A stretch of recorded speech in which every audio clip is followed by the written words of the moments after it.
Hello, everybody, and welcome to the least surprising detail diatribe you'll see all year. That's right, we're back, baby. It's not just superheroes, it's our boy, Superman. Big Blue himself, not to be confused with regular Blue, also on this call. Here comes the boy. It's Superman. It's Superman. Superman is the boy. Lest I spoil my sentiment from the outset with this opening slide, suffice to say that we here at OSP are extremely pleased with the new 2025 Superman, directed by James Gunn. Good movie. Movie good. Brett opened the slideshow and I started cackling. Yeah, I'm sorry we weren't already recording. But yes, I mean, there's a lot that's already been said about this movie in the short time since it came out. For the record, at time of recording, the movie's been out for less than 2 weeks. I'm banking this one early, to the point where I probably won't be able to get any footage from the movie to put in the slideshow outside of, like, trailer shots. Oh, well. So, yeah, this is probably the quickest turnaround I've ever had. What a rare treat. Yeah. But yeah, no, I have a lot of thoughts about this movie. I have a lot of thoughts about some really interesting things they did in this movie. One of them being, is that supposed to be Atlantis on the left side of this one shot from the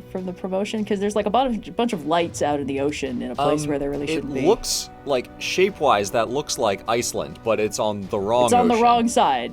So I don't know what they're doing. My money's on Atlantis. I swear to God, that looks like Iceland. I don't know why it's on the left. Yeah, we've had one, yes. But, yeah, so we are, I promise, we're not just gonna gush about the various things in this movie that we like. There have been other opportunities for us to do that, at least at the time this video is going up. So instead, I am intending to scope in and talk about one specific thing I think this movie nails. But of course, before that, a blanket spoiler warning. Everything's on the table. We're not setting out to talk about every part of this movie. I just know how we work. So the odds are pretty good. We might drive by a lot of different parts of this movie. Yeah. I do think before we scope in too far, it is worth kind of doing a rundown of, like, check back in with all the various thesis statements we've made on this show. Funny over the you years. should God ask that. Damn it. So before we get in, obviously 10 out of 10 no notes, let's move on. But let's explain why it's 10 out of 10 no notes, let's move on. This Superman is the ultimate firefighter. His number one priority through every fight scene is saving lives. He's constantly working to find the best way to help absolutely everybody. Whenever he's the only one doing the fight, he's mostly like catching things that are falling on people and trying to move the fight away from civilians. The first major fight in this movie with the big kaiju that starts attacking Metropolis is notably much more chaotic after the Justice Gang joins in, and suddenly, like, shit's getting broken en masse. Civilians are in far more danger because when Superman is the one choreographing the fight, he's doing a lot to save lives. He punches the monster in one direction and then flies behind it to stop it from smashing into a building. Exactly, yeah. So this Superman is 100% fixated on saving lives, and it is convincingly challenging for him, despite his impressive power set. Like, even in that specific fight, Mr. Terrific is like, all right, what's going on? And Superman is like, yeah, the problem is I'm trying to figure out a way to end this fight by moving this thing out of the city, even though I can't just, like, pick it up because it's clearly very, very heavy. But I don't want to kill it or even hurt it too badly. And Mr. Terrific is like, are you fucking serious? And then just kills it in the most painful way possible. And Superman is like, ugh. So the look of anguish on his face. Like, come on, guys. Yeah. On that note, Superman is a profoundly sincere character in this movie, so there's no satire to be found anywhere. It really does feel like James Gunn went into this movie starting on the premise that Superman does not need a justification to try and be a good person. And the movie doesn't act like wanting to help people is this weird concept that needs to be clarified or this embarrassing thing that needs to be worked around. It's just like, no, this Superman is a profoundly sincere, openly kind of corny dude. One of the first things he says in this movie is golly, shortly followed by, I was gonna say that what he the says hey, golly, dude? right? Yeah. He's the most Midwestern. Two things on that. One is that I watched an interview with James Gunn to prep for this, and he mentioned that he basically took the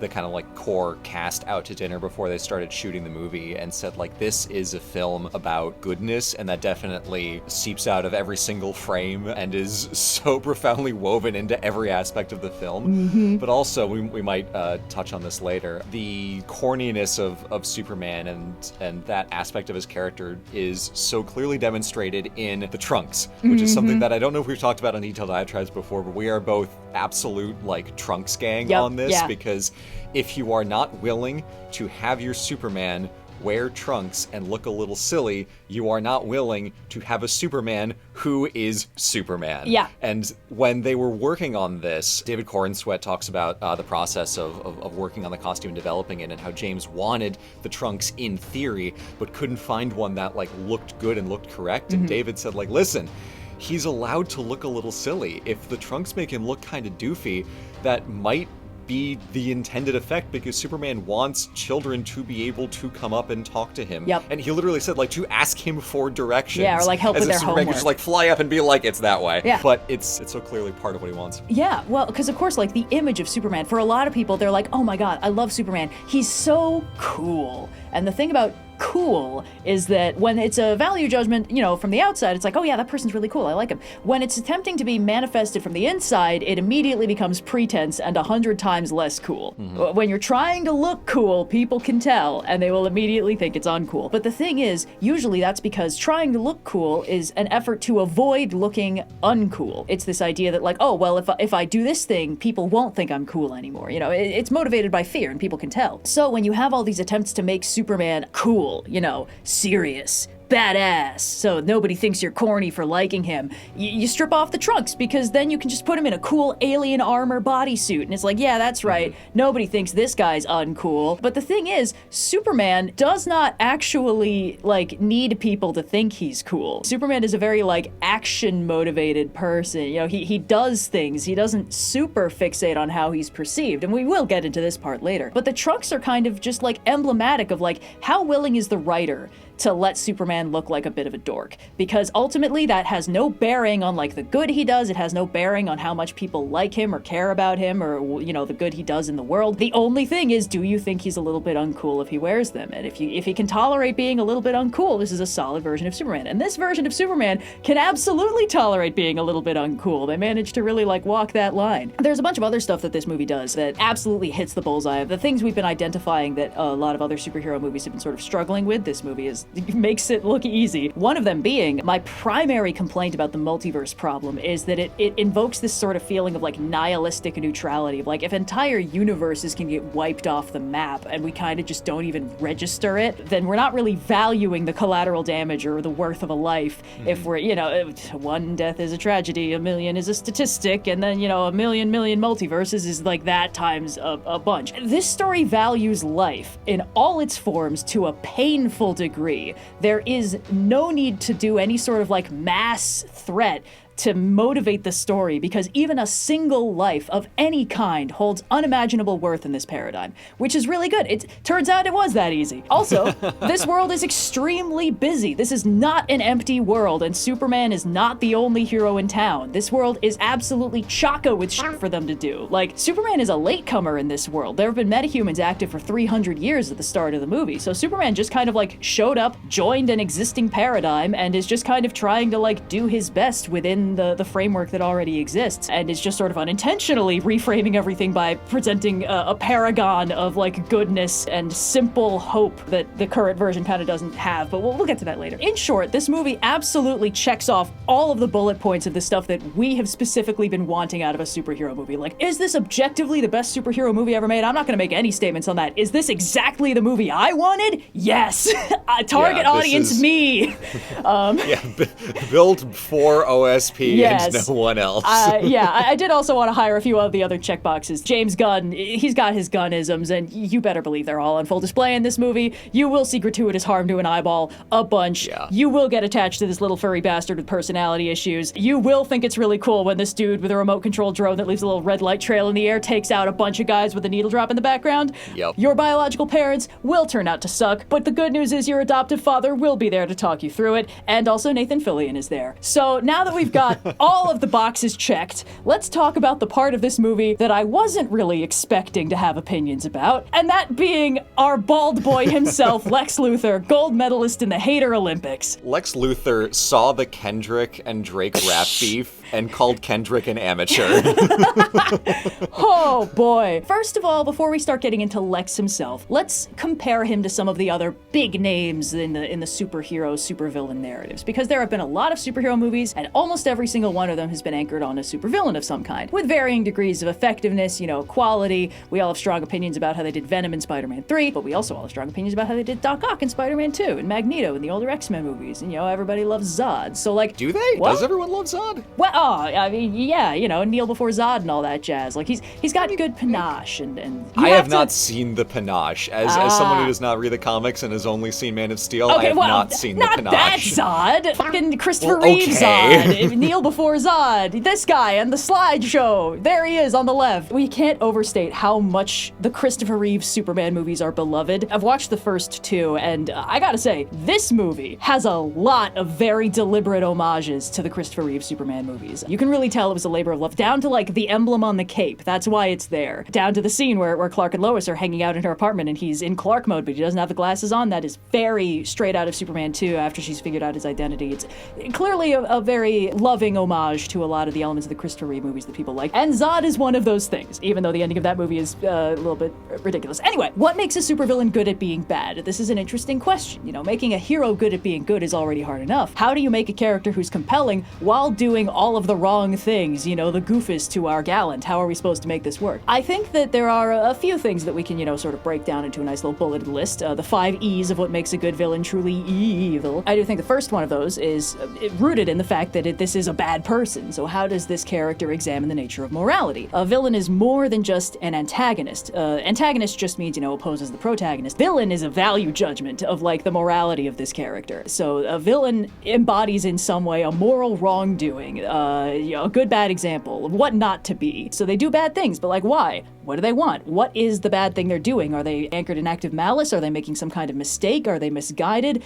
Do they have any moral limits? If they come up to the line, do they stop or do they cross it? What are we doing here? A villain also exposes the heroes to new challenges. In certain ways, a supervillain is a tool to reveal new things about the superhero they're dealing with. Villains will come into the story with, like, new weird powers, new devices that are capable of new, scary, evil things, stuff the hero hasn't dealt with before so that they aren't an already solved problem. So if the villain is capable of putting the hero in newly unpleasant situations, that's pretty solid. So, a good supervillain presents a novel threat. For instance, Spider-Man 2, everyone holds that one up as, like, the really good one. In the first movie, we had... Okay. Well, everyone, asterisk, holds that one up as a really good one. In the first movie, we had Green Goblin. And Green Goblin and Doc Ock have a lot of similarities. They are both somewhat unhinged. A villainous personality has been induced in them by mad science. But, like, just in terms of sheer choreography, Green Goblin is just an absolute force of chaos. Doc Ock has a motivation. He's trying to, like, build his like, fusion reactor science project thing, which will be bad, but, like, he's obsessed with this thing that he was fixated on before he became evil. Like, with Norman, it's like, oh, Norman might still be in there, but Norman was also kind of a jerk. Whereas in this case, it's like, oh, no, Dr. Octavius is still in there and we want to save him. This is a new kind of thing for Spider-Man to deal with. Also, just choreography-wise, Goblin had a lot of devices. He could fly around. He had his, like, explodey things. Doc Ock is a much more, like, tactile, hands-on fighter because he's got the tentacle situation. So the choreography is completely different. This is a novel threat. Even just from the space of one movie to the next, we are suddenly dealing with an entirely new kind of problem. Of course, one of the greatest things a supervillain can do is contrast with the hero and, in the process, elucidate their characterization. I like how hard you work to get these 5 E's. I was putting in the fucking work. Initially, I wanted to figure out a way to make them just spell out evil, but I was like, no, I can make this easier on myself. Anyway,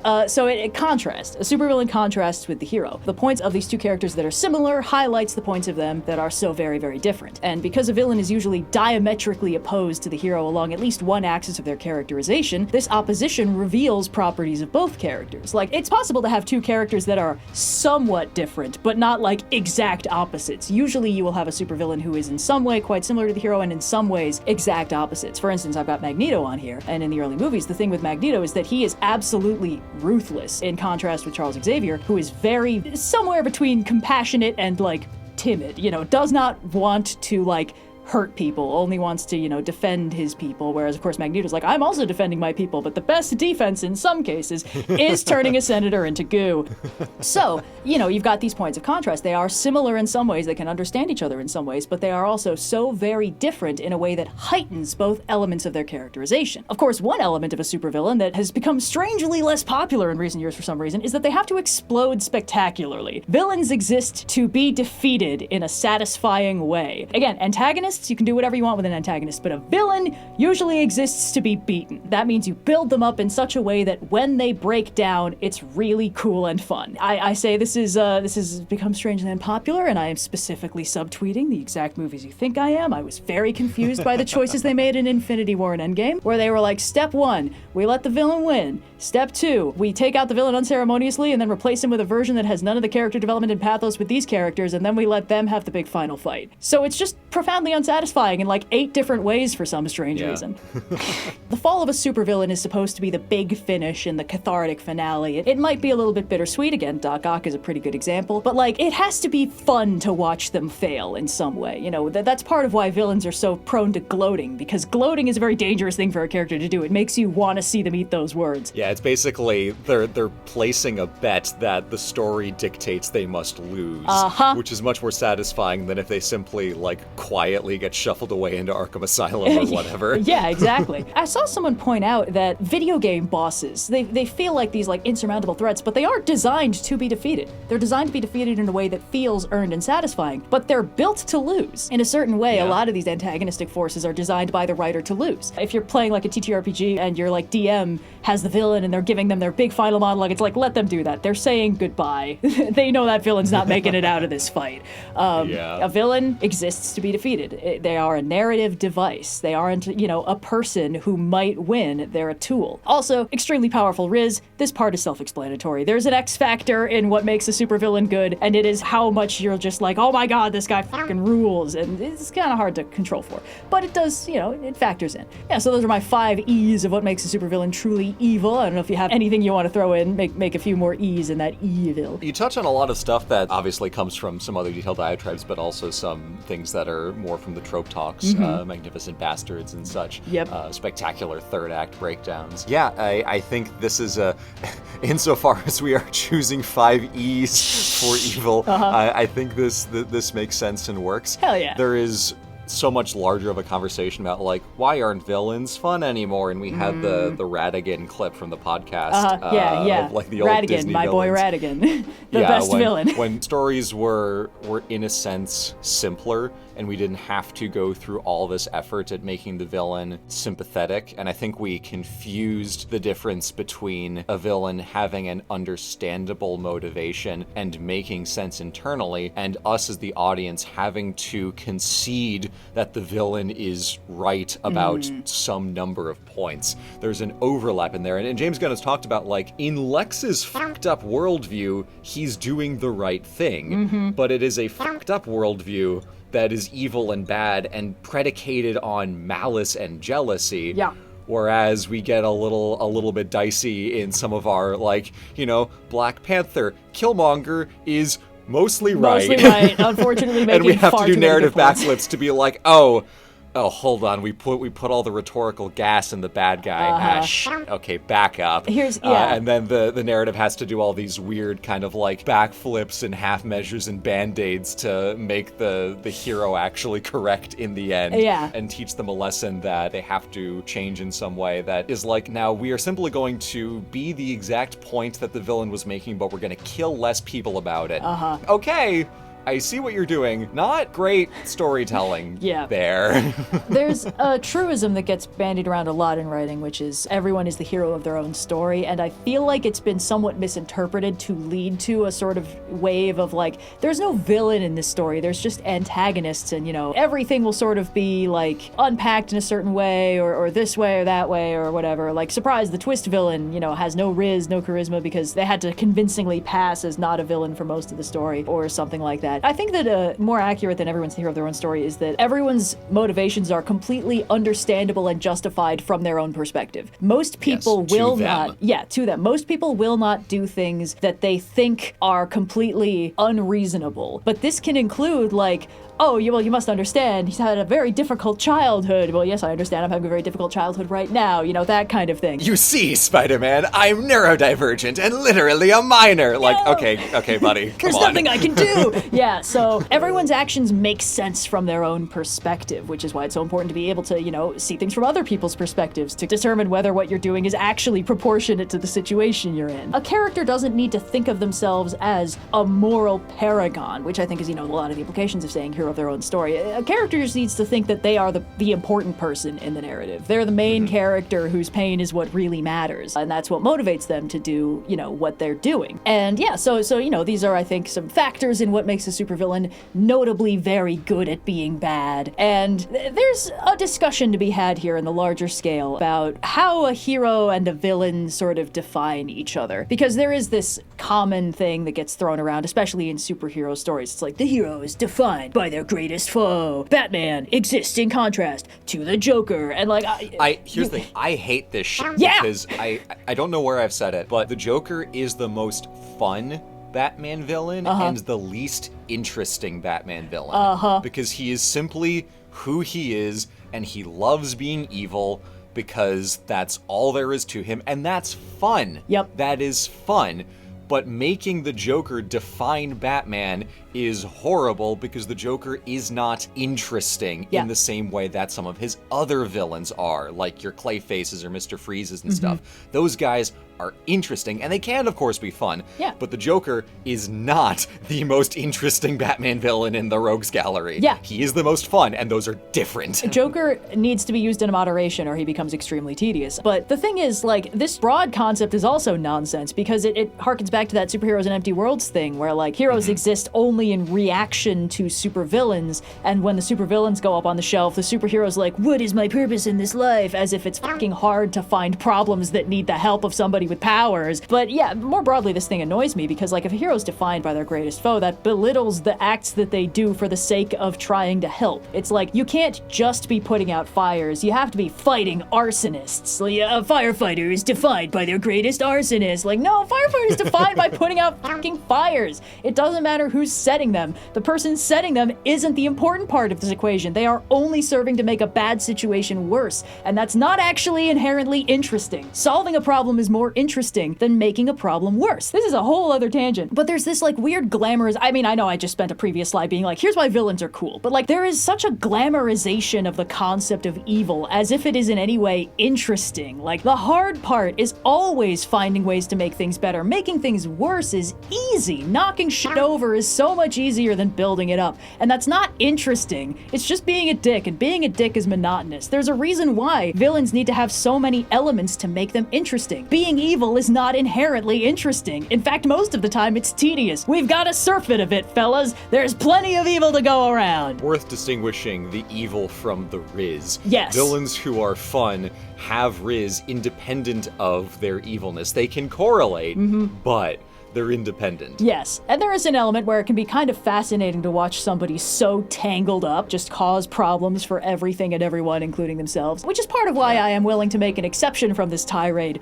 for this absolutely incredible bastard man that this movie has graced us with. This version of Lex Luthor is fascinating. Lex Luthor is a bitch and I like him so much. In the most like, oh, he sucks so bad, I want to put him in a little jar and shake him around kind of thing. Like, let's be clear, this is not a Lex Luthor I like. This is a Lex Luthor I'm fascinated by. Yeah. So we're gonna talk about this beautiful bald bastard man and what exactly is wrong with him. God, he's so much fun. He's so much fun. Nicholas Hoult did such a good job. He I did. mean, all of the cast did such great jobs with all of their roles. James Gunn keeps saying, like, Nicholas is perfect on every take. Like, he simply gets every take right exactly, and he's just a machine of brilliant acting. Yeah. And he absolutely nailed it in this role. Before we get into what makes the character so fun, I do want to highlight, just meta-narratively, there's something so beautiful about the fact that Nicholas Hoult initially auditioned for the role of Superman. And then, when he walked out of the building, he saw a bunch of other people waiting to audition, and David Corenswet was there, sitting in a sunbeam, and he looked at him and thought, oh, that's Superman. Lex Luthor defined by giving it his all, walking out the door, and seeing the person who's going to effortlessly take this from him. And they are like besties, so it's really beautiful. Like, those two actors are having so much fun. But I do think that meta-narratively it's absolutely beautiful that Lex Luthor's actor started things off by not being able to be Superman. It seems very appropriate. Yes. But yes, so first things first, why does this version of Lex Luthor work so fucking well? Well, first of all, he's not a professional hater. He's in it for the love of the game. This villain is absolutely defined by the hero his story is actually about. Superman does not exist to oppose Lex Luthor. Superman exists to help people and to make the world a better place any way he can. Lex Luthor exists to kill Superman. This is a very important point, and it's something a lot of superhero movies haven't actually done. Previous incarnations of Lex Luthor keep giving him these different motivations, and usually destroying Superman is just like step one in the master plan for the thing he actually wants to do. For instance, in the Christopher Reeve movies, the ones that these are very clearly in conversation with, Lex Luthor isn't really an evil genius, he's more of like an evil real estate mogul. I just said the same thing twice, but no, don't call them geniuses, they're not. No, evil real estate mogul, that's the same thing twice. He's buying up land in like the desert, and then his plan is to knock California into the ocean so that all his worthless property is suddenly beachfront, and then everyone will want to buy it and live there. This plan being stupid is besides the point. The main thing is he wants to get Superman out of the way because Superman keeps trying to stop him from knocking California into the sea. You know, it's not really about Superman, it's about his real estate scheme, or like in the Snyder ones, it's sort of philosophical. It's not really about Superman, it's about Lex Luthor's daddy issues and his mistrust in the concept of a deity or whatever. I forgot how much I despise that interpretation of Lex Luthor. Yeah. Fucking Philosophy 101 Week 2 character portrayal right there. In the process of looking this up, I found a lengthy Reddit conversation where it was just people being like, so guys, what was Lex Luthor's motivation in Batman v Superman? Like, locked after 40 pages of furious debate. Despite the fact that he's like, oh yes, my father was abusive, and if a being is all-powerful, it cannot be all good. And it's like, I guess his motivation is somewhere in there. And again, it's not about Superman as a person or even really as a symbol. It's just about like something that Lex wants that Superman is in the way of. You know, these stories are about Lex justifying the animosity, or more broadly, the writers justifying Lex's animosity. And in the same way that James Gunn seems to think that Superman wanting to do the right thing is not something that requires justification, Lex Luthor wanting to kill Superman is also not something that requires, a grander reason. It can just be painfully personal, to the point where it's a twist in the movie. It initially looks like Luthor has some like grand real estate scheme of like, oh, I'm gonna foment this war in the Middle East and I'm gonna fund one of the sides so that they'll conquer the other, and then I'll get half of that land and I'll set up my own techno-utopia. And then it turns out like, yeah, he's probably gonna do that on the side, but this is really all just to draw out Superman, get him to act in a politically unpopular way so that the US government will give Lex Luthor permission to kill him, and then Lex Luthor can do the fun part, killing Superman. And that is so perfect. Like, yes, that is absolute insanity. It's a brilliant scheme with a ridiculous goal. And like the most I think meaningful line that gets said in this movie is that after we've reached the halfway point, and Luthor has, among other things, kidnapped Crypto the Superdog, Superman busts into his office and Luthor's like, oh, Superman, what a pleasure, we finally meet. And it's like, we finally meet? You've been obsessed with him for 3 years, orchestrating a scheme to be legally allowed to kill him, and you've never even met him? This is the first time? It's bonkers. It's perfect. This Lex Luthor is so petty and so driven by this one extremely personal motivation, which gets elucidated later, and it's very obvious. It is pure envy. He envies that Superman is so powerful, so popular, this person who just dropped out of the sky and suddenly became the center of the entire world's conversation. Lex Luthor wants attention, and Superman is getting it. He is fixated on him because he makes him feel less cool and less important. It is so petty. This movie is about Superman, therefore so is its villain. Lex Luthor is singularly motivated by hating Superman, not by anything else to, muddy the message. It is all about hating Superman on a very personal level. This movie has a very powerful simplicity in the way it constructs everything, and James gone on record of saying, we don't need to do the origin story again. Guys, everyone on the planet knows who Superman is, and if you're one of the 3 people who don't, the person next to you can tell you. Being willing to just jump into it, have Superman be who he is, have Lex be who he is, and just play it out and let it happen is one of the strengths for the characterization as well as the plotting and general structure of the movie. And it's a similar kind of driving philosophy in all of that, is we can just do the thing. We can just let these people be who they are, not have to build up this whole artifice around it to get to it. We can just throw ourselves in the middle of the story, get right to the good stuff, and let these characters interact. Yeah, well, also, you know, it's useful because starting a story is often the hardest thing to do. And if you have the option to sort of drop in medias res and trust the audience to catch up, it can often be a nice way to bypass a lot of like the sort of hard, complicated setup, world building, exposition, you know, assembling the party kind of thing. And when you're dealing with a character who's at this point like over 80 years old in the collective unconscious, you can just be like, you know who Superman is. Let's get on with it. It's a bare half step away from doing, all right, let's do this one last time. And then, you know, just bam, Superman. Yeah. There's an interesting point of contrast in their core characterization. Again, the 5 E's of being truly evil, contrast in the characterization. This version of Lex Luthor is not just popularity obsessed, but narrative obsessed. He is all about controlling the narrative, telling the right story, you know, his like infinite monkeys on infinite typewriters botnet of making Twitter even more unusable. Funniest thing in the movie, for the record. Absolutely hilarious. Solid gold. But, you know, Luthor's whole thing, like, he's got a version of Superman in his head that he's been telling stories about. It's like, this guy fucking sucks. He's an alien. He's not a person. Everyone loves him for some fucking reason. Let's just get rid of him. And the way he does that is by spinning a story about Superman that makes him out to be this extremely dangerous, you know, wannabe alien warlord, because this will just plant enough doubt in the US government's mind that they'll give him permission to, you know, do the thing he wants to do, which is kill Superman. This Lex Luthor really does seem to think that the most important thing about Superman is how popular he is. You know, how much everybody likes him, which is why he has this overwhelming envy about it, because, you know, all he wants is attention, which is the exact same thing as, you know, being the center of a narrative. And the thing that Lex really doesn't understand is that Superman does what he does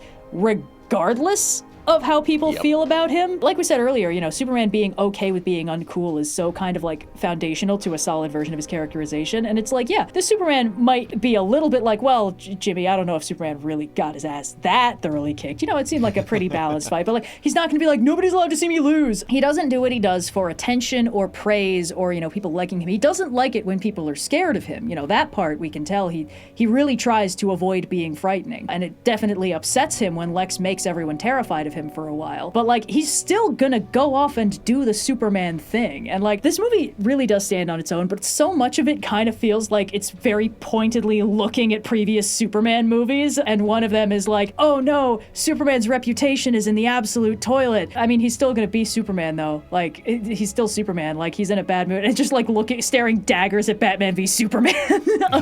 When Superman has like a bad week in the media and is like, Superman was never real. It's like, oh, fuck off, Clark. Come on, man. Get some therapy about it already. Yeah, it's hard to compare this to the previous, you know, DCEU Superman and not come down really hard on it. And obviously none of that is Henry Cavill's fault. No. He did the absolute best with with the plate he was served. And there is that core of his character wanting to help people no matter what. But the point of Man of Steel is to beat that out of him. And the next two movies, I guess the next one, he's dead for most of Justice League. Dead for most of Justice League, the next movie is just like, see, helping people is cringe and bad. Deadpool was right that everything is stupid and we have to just make fun of everything and we're not allowed to be like sincere about stuff. Well, and it's hard not to come down pretty fiercely on that whole construction of Superman as like, you see, he did not have one bad day and become the Joker. He had one bad day and quit. Yeah. And this Superman, you know, a little bit of that Captain America energy, simply will not quit. Yep. Obviously, he goes to great lengths to construct a persona that is approachable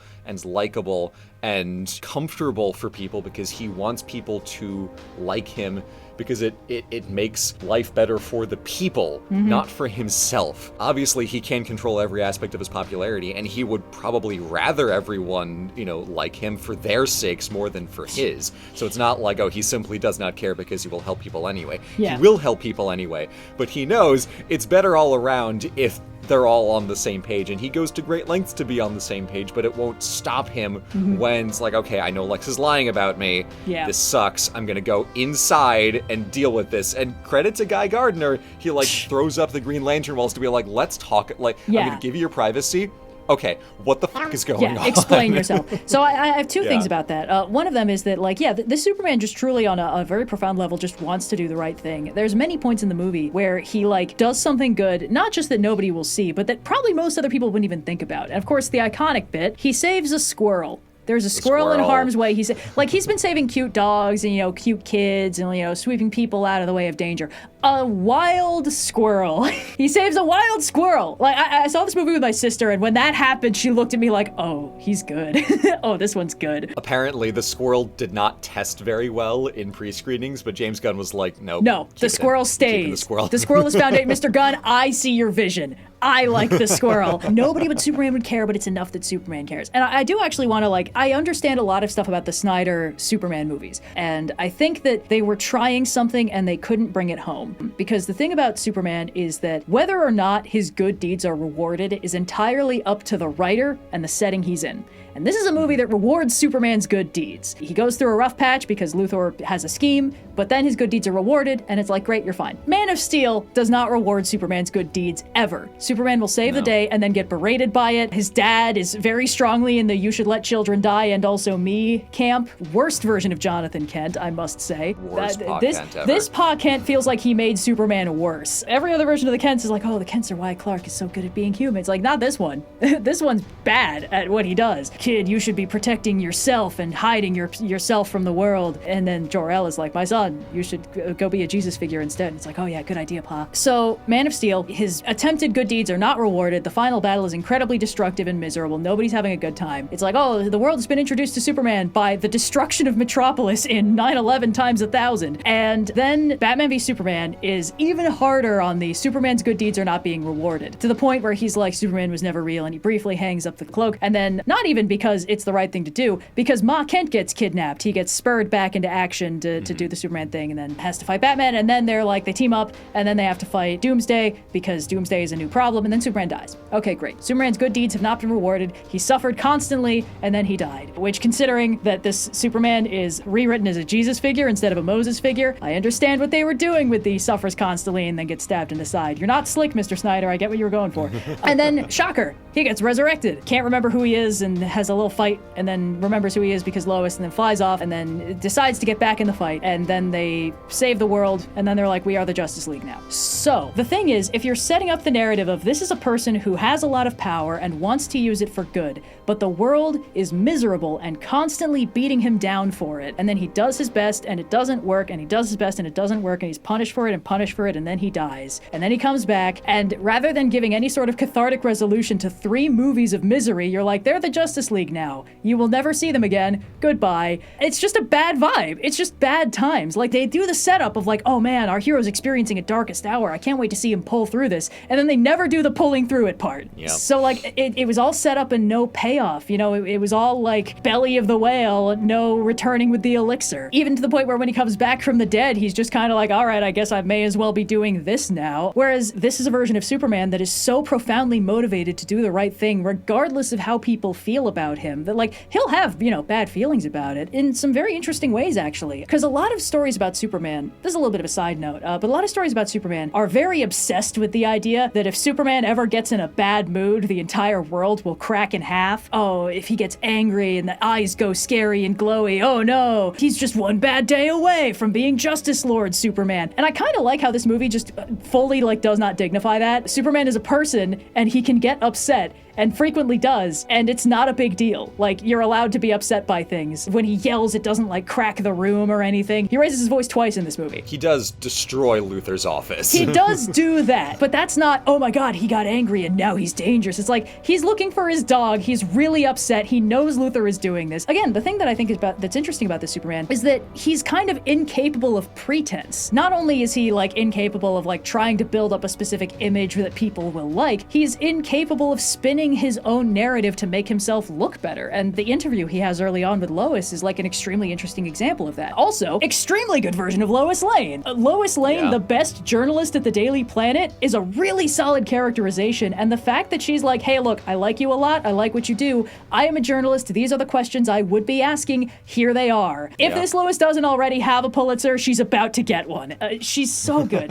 And just the fact that this scene is oh, Lois is a better journalist than Clark. She's much more cynical to the point where it's not like, oh, she thinks the world is a dark place. She's just like, citation needed. I need sources. I will not print something if I do not know it is the truth. So this is Superman who does his best, makes a lot of split-second decisions. They don't always work out great, isn't perfect, but is always trying, and trusts everybody, you know, sees the good in everyone, tries to, you know, make the world a better place because he sees this beauty in the world. Whereas Lois is like, the world is a very messy place and a lot of it is confusing and obfuscated by people who are trying to deceive and lie. And I want to unravel what the truth is. You just have this very interesting contrast between two of our protagonists where like Clark is honest all the way down to his bones pretty much, and Lois does not trust a single person to be that honest. So just the fact that Luthor is so obsessed with narrative, Clark can't conceive of narrative, and Lois is determined to ferret out the truth under the narrative, makes this really interesting like trifecta of characters that all play off of each other in different ways. Because like Luthor's fighting Clark on a battlefield he's not prepared for. You know, Clark is a journalist, but most of the time he's just kind of getting the inside scoop on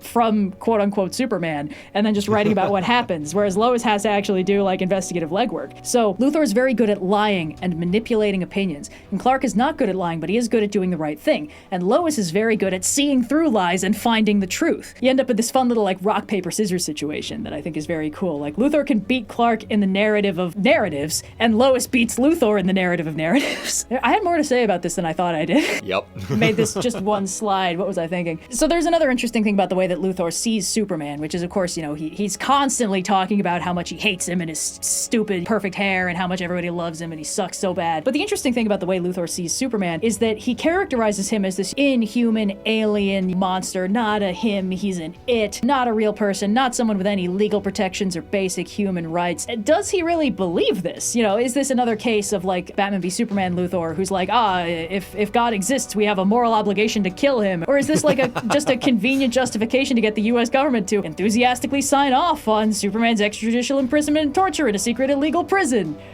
Damn!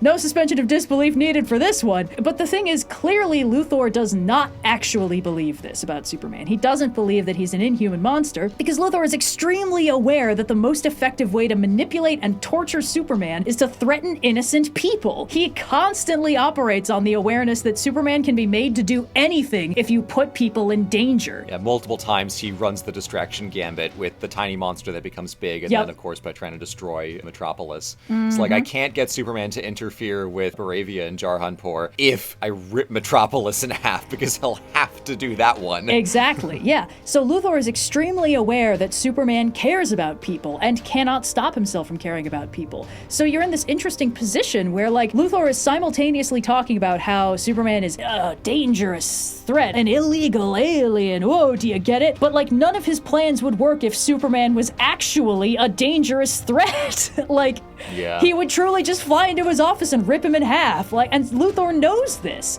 So he recognizes Superman's human capacity for compassion and suffering, but only in the context that he can use it as part of his villainous schemes, which is such a good way to characterize this villain, because among other things, this means that Luthor is not building his entire evil scheme based on, like, a misconception. If he actually believed that Superman was a threat, he could simply be convinced that he wasn't by seeing the way Superman acts and the things he cares about. But because he doesn't actually believe this, again, it's narrative spin. He's not about to be like, oh my god, I didn't realize that you were a person. Holy shit. Like, no, this is intentional. This is deliberate. It is also worth noting that insofar as damn no suspension of disbelief, the script was finished in early 2023. So a lot of the commentary on various things is truly coincidence, because the script was done a few years ago. Yep. Hey, remember that thing I was saying about how, like, evil is boring and kind of all functions the same? There's a reason why people who write, like, what's the worst thing I can think a human being could convince the US government to do? Life imitates art, because art is drawing from observations of life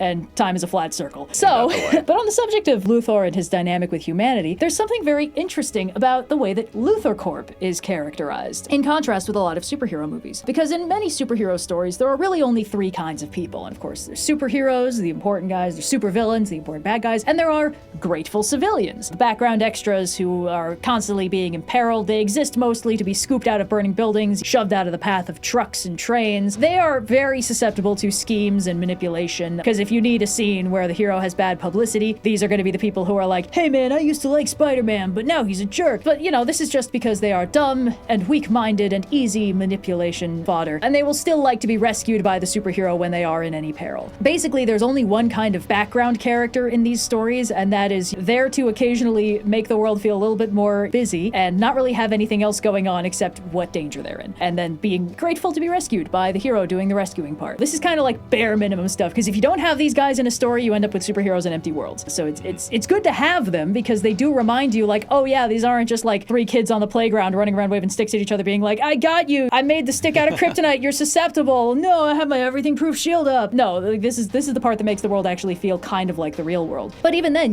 these people really only exist in the abstract as kind of a hypothetical of like an embodiment of the general space of public opinion and why we get worried when a house is on fire. So it's kind of extremely interesting that in this movie, the employees of Luthor Corp that are helping Lex do this are like not faceless minions. They're not like being cowed. They're not desperate. They're also not supervillains in their own right. They don't have like tragic backstories like, oh, Superman dropped a building and it squished my mom and that's why I'm here. They're just like ordinary people having a fun time working in a nice office environment in a cool building, just having a really good goddamn time conspiring to murder a superhero who's done nothing wrong. Literally, from their perspective, it's like every anime game where you're using the power of friendship to kill God. Yeah. But even then, like, usually in an anime game, you kill God because God has gotten up to some shit. This is truly just our boss really wants this guy dead, and hey, the bennies are good, like, we never get an explanation. Nobody's ever like, how can you be part of this? And I think that's kind of very interesting, because these guys, they're not supervillains, and they're not grateful civilians who are being manipulated into villainy, but will go back to being generic, interchangeable, nice people ripe for the rescuing as soon as they are reminded that the superhero is good, actually. They are willfully collaborating with this guy, and they only start contemplating not doing that when a dimensional rift eats their building. And even then, it's not like, guys, have we been wrong here? It's like, guys, I think if we let the dimensional rift eat planet Earth, we might be in trouble. Like, they are so self-motivated to the point of clearly not really like caring about the morality of their actions, which is, complicity. There is a much larger conversation that could be had about the banality of evil and stuff, but I do think that there's just some very interesting things that are just on display in the way that the Luthor Corp employees are characterized. Of course, the question, why do bad things happen to good people is a perennial thing that haunts everybody who thinks the universe is inherently just and balanced. But how can the people who do terrible things be ordinary people is a question that haunts you way more, because you don't need to believe in a just universe to know that most people have like a moral compass and a sense of compassion for their fellow human beings. So how can someone like that be capable of tremendous acts of evil is a very frightening question. It's terrifying to recognize that bad people are not some separate class of being. Like, you can sort the world into the two boxes of real nice people and evil enemy people who aren't really people at all because they're capable of bad things. Like, people are constantly blindsided by the awareness that, some of history's greatest monsters could also crack jokes, be great and friendly to their loved ones, be really nice, be cheerful, have completely thriving social lives while also doing horrible things to other people who should, by all rights, have registered in their minds as people just like them. And, this isn't like a controversial thing. You can just look at human history and see that, nice, friendly, cheerful people have constantly been able to walk open-eyed into performing these horrific acts and seem to feel nothing in particular about it. Like, how do they sleep at night? Well, clearly pretty well. It doesn't seem to bother them. They did it consistently for a paycheck, every day until they were 60 or whatever. And look at examples like Rome, when they did the kind of distant, far off, yes, we're conquering new territories for, the glory of the empire. Yep. And it's easy enough when it's far away, but then it's not far away because they haul everything back to Rome, have a triumph, a parade that runs right through town, where they humiliate the ruler of the conquered lands and display all the stuff they stole, and all the citizens are like, yeah! Yep. Yeah. We did it! As far as I can tell, the thing is, you cannot ever make somebody care about anything. Caring about something is, on some level, a choice. Or rather, not caring about something can also be a choice. So, you can do something that you think is morally reprehensible, and if you just don't care, it's not going to eat you up inside. There's a lot of things you cannot care about. And, in the case of Superman, it's like, oh, well, he's a weird alien. There's all kinds of reasons these guys could give less of a fuck about Superman. But whatever those reasons are, and we never find out, because, you know, the banality of evil is, again, not that worth examining in the context of this movie, but it is very interesting to highlight that this is the humanity that Superman has fallen in love with. These people are just as much people as Lois Lane and Jimmy Olsen and the Daily Planet employees and everybody he rescues, because, you know, he rescues these guys too. This is the version of humanity that Superman thinks is worth saving, and this version of humanity is a lot closer to the real world's version of humanity than the one that's composed entirely of grateful citizens talking about how Spider-Man is cool. Yeah. Humanity as portrayed in this movie is not magically kinder, more forgiving, and smarter than they are in the real world. No matter how super the heroics are, no matter how good of a guy Superman is, some people are still gonna buy into the banality of evil for one reason or another, whether that's like paycheck or bennies or just truly not caring. And it is this version of humanity that Superman loves in this movie. So it kind of makes him feel better by comparison. Despite the fact that this portrayal of the DC universe and also the DC world in general, it's not, you know, New York and Los Angeles, it's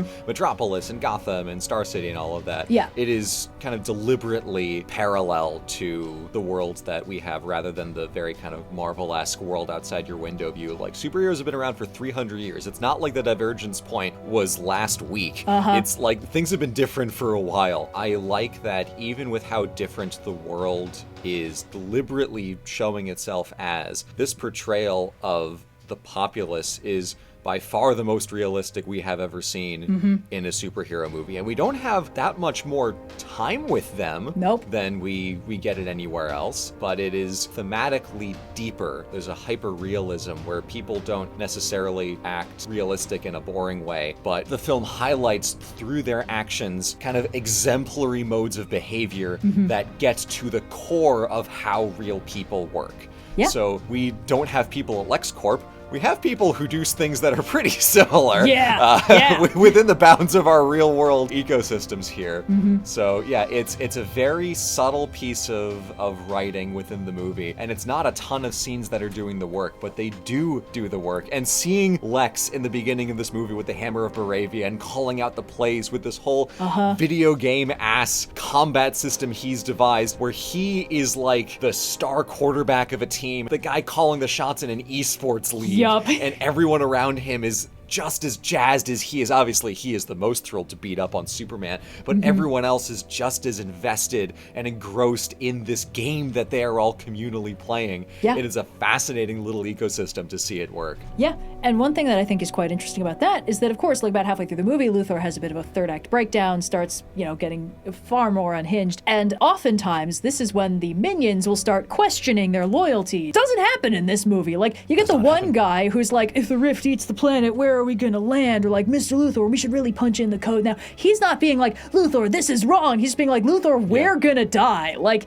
they are all so self-motivated. And the other thing that I think is interesting is that the movie does not treat this like it requires explanation. We don't get like a sit down of like, hey, you're an employee of Luthor Corp. Why were you working to murder Superman? What's up with that, man? Like, the movie doesn't treat that like it requires an explanation. Even though in the real world, we're often like, how could this person do this evil thing? I must have an explanation. It's like, frequently, they don't have one. Oftentimes, it's truly just that they don't care and they didn't really think about it and they had other stuff going on that seemed more important, so they just went along with the bad thing. And so the movie does not really treat these guys like they're all that important, because they aren't. They are completely ordinary, and the shit that they are enabling and complicit in, we see it as monstrous, which it is. But the fact that it's ordinary people doing it without, you know, a big like twirly mustache and an evil smirk on their face, or like a Freudian excuse to explain why they have such a bad attitude about it, none of that. These are just normal people working a normal job, but what the job is doing is this act of, you know, horrific, unnecessary cruelty to a person we care about. The one line I hoped was added in the movie, like as the scene played out, I was hoping Superman would say this, and he didn't, but I imagine it in my mind, is like before flying out of the office at Luthor Corp, that he just kind of looks around and sighs and says, "Get a better boss," and just leaves. That's what I wanted him to do. Alternatively, oh well, what the imagine hey, guys? a world. yeah. But again, I like that this version of Superman, you know, sees the best in everyone, sees the potential for good in everyone, up to and including Lex Luthor. Obviously, this bad shit happening to him because of these people isn't good, and it sucks, and he's not happy about it, but like, it's not worth commenting on. Again, you know, this is stuff he already knows about. So I really do think that the role Luthor Corp plays in this movie is deceptively foundational to setting the tone of this story. It also just kind of highlights that like Lex Luthor is not the exception to the rule of like everybody likes Superman except for this one weird guy. It's like, no, there will always be people who are completely fine with killing Superman. There are always going to be people who Superman can't win over, and this Superman doesn't care about winning people over. Again, he's kind of incapable of pretense. He doesn't want people to find him frightening, but he's not in this for the love of, you know, for the adoration of the screaming masses like Luthor absolutely is. Superman will save you whether or not you work for Luthor Corp. Yeah. So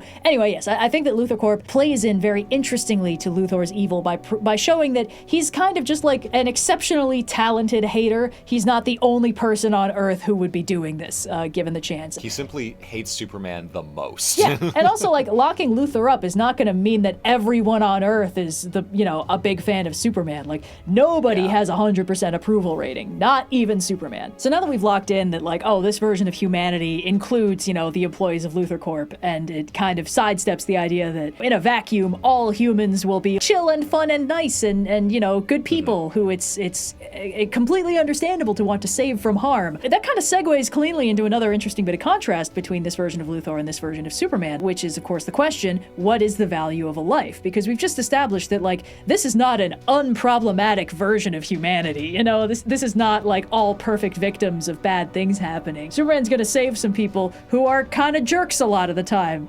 especially to Superman. So, you know, what is the value of a life? Where do we draw the line? And this version of Superman is basically like, if it thinks it's alive and I want to save it. Yeah. This is like, he's more dedicated to the thesis that all life is precious and irreplaceable than any I have previously seen characterized. Yeah. Like that thing with the fire-breathing kaiju, he's trying to find a way to humanely and non-lethally take it down, and like, if it has to be killed, he's hoping to find like the least painful way to do it, which obviously the Justice Gang couldn't give less of a shit about. Obviously he rescues a dog. That's fine. He rescues a squirrel, a wild squirrel, not a pet, just a squirrel in a tree. That's still bonkers to me and amazing. There's of course that bit. He mourns the damaged Superman robots and holds his hand as it shuts down, despite the robot being like, as we are not alive and do not give less of a shit about whether you live or die. He doesn't care. That's a person in there. As far as he's concerned, that's Alan Tudyk. That's Alan beloved Tudyk. Voice actor and regular actor Alan Tudyk. Alan Tudyk, sir, I am very enamored with the fact that your current self-imposed typecasting is just robots that make you cry. Yeah. I'm very glad that this is the niche that you've carved for yourself. So this is Superman's angle. All life is precious and irreplaceable, and he is setting out to save as many people as he can, you know, anything as he can. Just if something is in danger, he wants to stop the danger from hurting them. In the initial scene with Lois where she's doing the interview and like she's giving him some like very understandable questions about like, well, did you consider like the geopolitical implications of this? What if this leads to knockdown effects? What if this drags the US into a much more, you know, costly war that causes much more harm? And the thing he keeps circling back to is just people were going to die. This is the first time in the movie he raises his voice, just saying people were going to die, because that is his core priority. It's like, no, I had to step in. People were going to die and I could stop that. So that's where Clark is at. All life is precious. Like when he turns himself into the DOJ solely because it's his best shot at rescuing Crypto, and she's like, well, he's just a dog. And he's like, yeah, not even a very good dog, but he's all alone and probably scared. I was like, oh no, he's perfect. Yeah. Knowing that this Crypto is actually Supergirl's dog was perfect. Because I know that the Crypto in this version is based off James Gunn's dog. Yeah, his rescue dog. Who he says is an awful dog, but he adores nonetheless. Yeah. And like the dynamic they have is very fun, where Clark is desperately trying to get Crypto to do what he wants and just for the life of him cannot. And then Supergirl shows up at the very end, who Crypto grabs and slams into the ground repeatedly as she is just cackling. Perfect. Like, see, this that is is Supergirl's dog. That's Supergirl's dog, and they are both so messy. But then in contrast, what's Lex's perspective on the value of a life? It would be pretty funny if it was the exact opposite of Superman's. So Lex's evil scheming in this movie has one confirmed casualty. Not for lack of trying, mind you. And it is Mali Ali, the falafel guy who helped Superman out of a crater during the Hammer of Baravia fight at the beginning of the movie, and also comped him a free falafel one time after Superman saved a lady from getting hit by a cab. And because of this, Luthor immediately, like, face IDs him, kidnaps him, and then uses him to try and torture Superman for information. And it's not even, like, government information. It's like, who are you collaborating with? Who raised you? Yeah. Like, it's just more like, I hate Superman so much specifically kind of shit. In that scene, Lex is like, oh, if I had my way, I'd already have killed you. And it's like, no, Lex, we know that's not actually what you want. And this poor guy, this guy who would be a nameless background character in any other superhero movie. And the only reason he's not nameless is because Superman calls him by name, recognizes him, says, Molly, you gotta get out of here. And this guy is like, hey, Superman, look, don't tell him anything. I'm not important. I have no family that will miss me. And then second shot, Lex kills him. And this moment absolutely hangs in the theater. It's crushing. It's shocking that it happened so fast. Even Lex is surprised. He's surprised. Yeah, he was like, oh, Russian roulette normally has better odds than that. Well, anyway, I'll come back with someone else you care about tomorrow. The death of Mali Ali the falafel guy is the turning point for Metamorpho, who's been being blackmailed by Luthor into morphing kryptonite to keep Superman down. I thought they called him Element Man. Yeah, but it's Metamorpho, so... Okay, cool. This is characters that I do not have the familiarity with. Yeah, no, Metamorpho... Honestly, the thing that impressed me most is that Metamorpho's design is mostly practical. I'm sure all the element morphing was all CGI, but... Actually grew kryptonite out of his hands. I know, yeah. The cameras were rolling, so they got all of it. He's so method. So the murder of this completely innocent guy, this random guy, it's the worst thing Superman's experienced the whole movie. It's a turning point for Metamorpho, who immediately pivots to helping Superman escape, something that Lex didn't see coming because he's stupid and doesn't value human life. And the part that really drives it home is that at the end of the movie, after Luthor has been exposed and arrested, they put Malik Ali's name, face and story on the front page of the paper to honor Metropolis's fallen hero murdered at the hands of Lex Luthor. Give the man a statue. Yeah. No, this movie really said there are no expendable background characters. There are no deaths that don't matter. Everyone's death matters. So Superman, an alien from outer space with tremendous power who was sent here unknowingly to lord over the inferior humans, cannot tolerate the loss of even a single life. In contrast, Lex Luthor, who is human like everyone else and loathes Superman for his alien status, sees human lives as utterly worthless and beneath his notice except as ammunition to hurt Superman. He clearly feels absolutely nothing about the human cost of the things he's doing. It's interesting also because Lex goes out of his way to be like, you're an alien, you're not even human. Lex Luthor also does not give a shit about humans.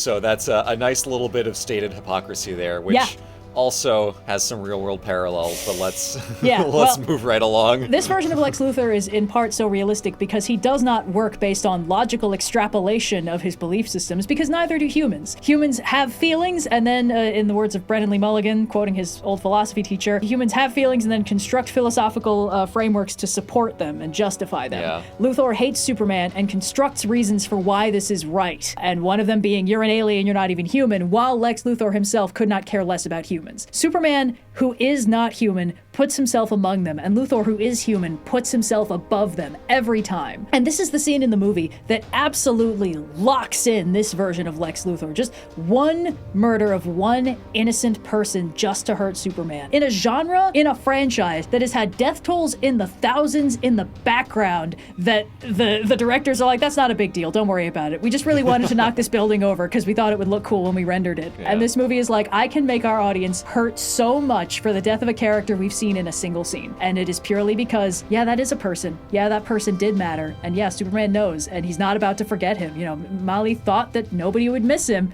Superman misses him so much. I bet that if we zoom in on the frame of that article on the paper, I bet Clark Kent wrote it. So that was my assumption. Once we get the DVD, I bet we'll learn that. I'll be curious to see, because that was my assumption, but I've seen the movie twice in theaters, and I didn't see a byline visible that specified who wrote it, and I think that's part of what I like. I mean, also, Clark was the only one who was there, so I don't know, who, hey, Jimmy, let me tell you about this crazy scoop I got. Well, no, but that's the thing. Magenta pointed this out, which is part of what's so twisted about this, is that if Lex Luthor hadn't been exposed, the murder of Mali Ali would have gone completely not even avenged. The justice system would have never processed it. His death would never have been treated as important. But because Luthor was exposed, Superman's testimony suddenly matters when he's like, also Lex Luthor shot this guy in front of me, Metamorpho can attest. There's a bunch of witnesses. So it seems to me that, like, obviously Luthor is in jail for supervillainy, but also murder in the first degree. Like, we know there's a ton of witnesses who were in all the glass case boxes around him. It's like Clark could have written this, but also Superman could have simply just made sure that everybody knew his name, and then anyone in the Daily Planet could have written the expose. And I kind of like that they didn't specify, like, by Clark Kent, as far as I can tell. I might be wrong. If the DVD proves me wrong, that's fine. But I didn't notice any highlighting of Clark wrote this. And I think it's truly because Superman letting everyone know, like, yeah, Luthor murdered this innocent man. That's an outrage. That is an outrage, and any decent person would feel terrible about it. And therefore, he gets highlighted as the hero of Metropolis, lost because Lex Luthor fucking killed him. And this is also the single scene that absolutely locks in that this version of Lex Luthor is worse than cruel and, like, worse than just obsessed with Superman. Fully monstrous. Like, this is an act of hideous cruelty to somebody that Luthor sees no worth in the life of this person, and Superman sees only worth in the life of this person. And that does so much to make this version of Lex uniquely hateable in a very interesting way. Because I'll admit, when Nicholas Hoult was first cast as Lex Luthor, I was like, oh, the guy who played, like, a wet dish rag version of Beast from the early X-Men movies, he seems like he mostly plays, like, good dudes. I wonder if they're going to try and do, like, a more, like, sympathetic Lex Luthor. And then I watched the movie and I was like, I shouldn't have fucking doubted. I know a lot of times when actors are mostly cast as good guys, it can be really fun for them to play a bad guy. And you know what? Absolutely killed it in this one. And this guy. Anyway.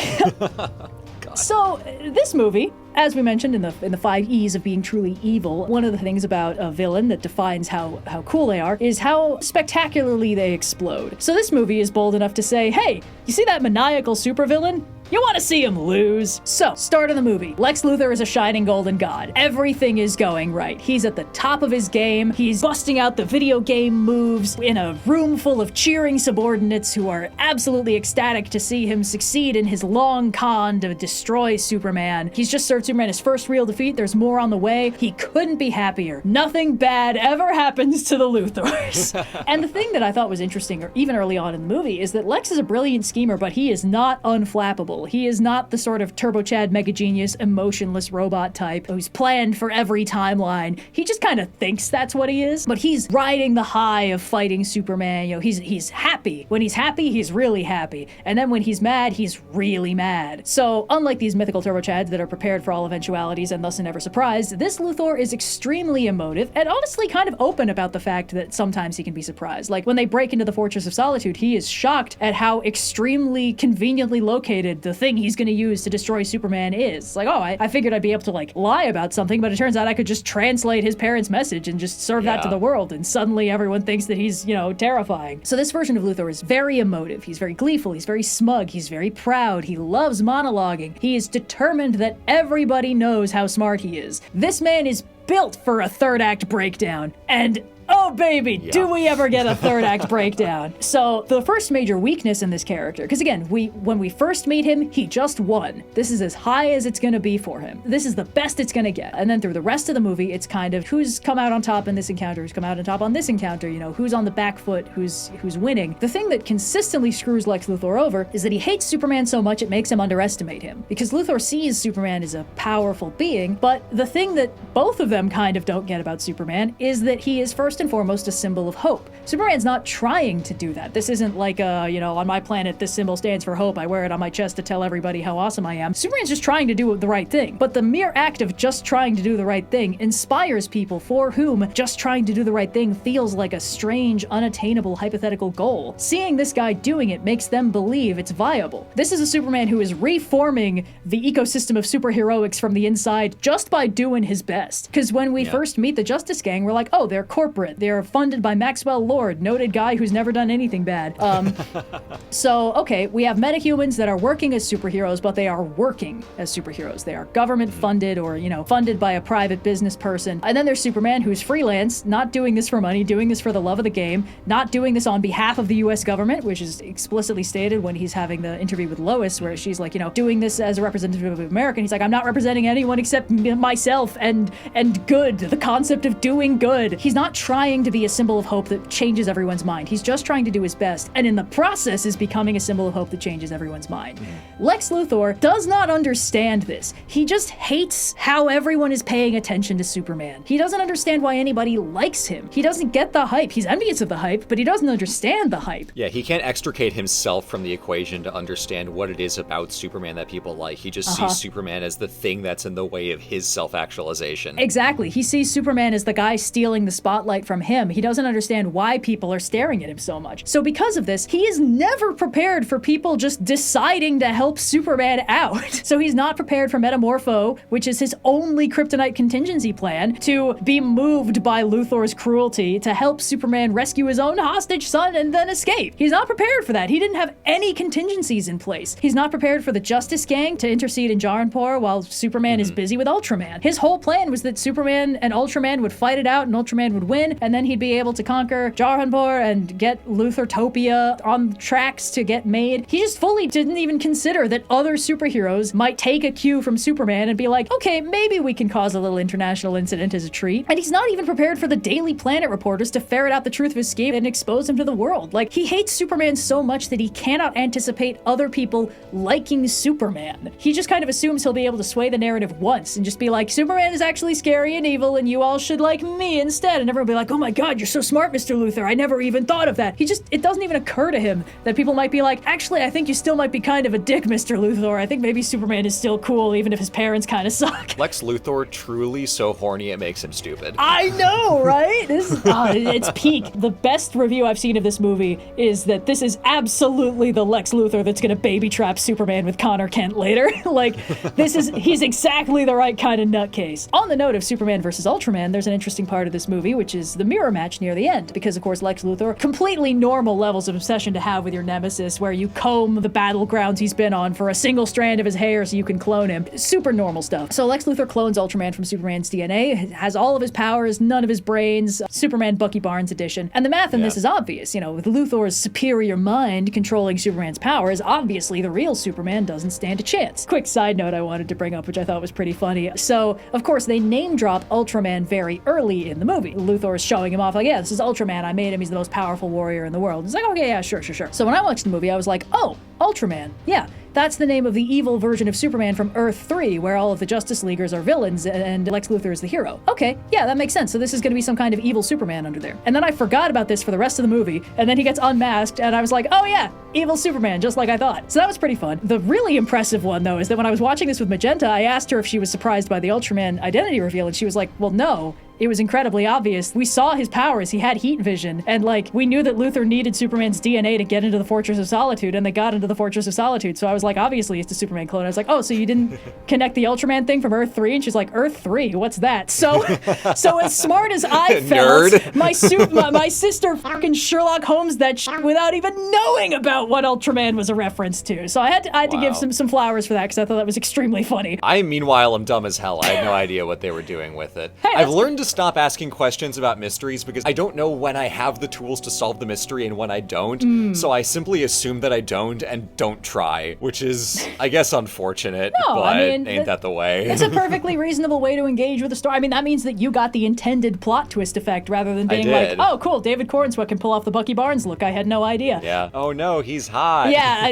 Oh, damn, two of them. That's so unfortunate. I haven't been this disappointed since the finale of Legion of Superheroes Season 2, where the exact same thing happened. Anyway. Jesse, what the fuck are you talking about? Asked Walter White. You should watch Legion of Superheroes. It's very fun and somehow even gayer. Yeah. This mirror match and the concept behind it reveals two problems with Luthor's analysis. One of which being that he thinks it's Superman's powers that are why everyone likes him and that's going to let him win. And second, he thinks that if he levels the physical playing field and turns it into a battle of wits, he's going to automatically win because Superman is stupid and he is a turbocharged mega genius big brain man. So in like an isolated mirror match with zero other factors, it kind of does seem like Luthor would win in this situation because, you know, he's been obsessively studying Superman's moves. He is a genius. You know, he can predict what Superman's going to do and counter it before it happens very consistently. Like, Superman never really beats Luthor's tactical analysis and, you know, the video game code moves he busts out. Which is good, because I think when they established that, like, this character is incredibly good at this one thing, it's kind of weak writing waiting for the story to just be like, but they're about to lose in a conflict of this one thing. You know, what with the impossible, that was my strongest blast. How did it not even leave a mark? It's like, yeah, if it was your strongest blast, it probably should have left a mark, you know? Yeah. When they're fighting within Luthor's paradigm, Luthor will always win. Exactly. But Superman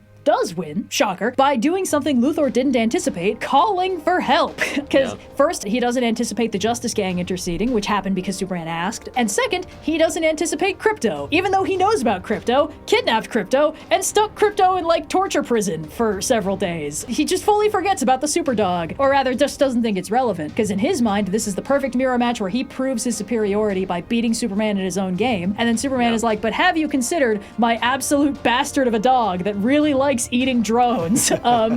So the drones Luthor is using to do his tactical video game move things get taken out. And also, Luthor doesn't know how to counter Krypto because he hasn't studied him anywhere near as obsessively as he's studied Superman. Watching back combat footage into the dead of night, being like, okay, 22K is going to be elbow drop from reverse suplex. Then, oh gosh, that means 13G is going to, okay, we're gonna change the moves around a little bit here.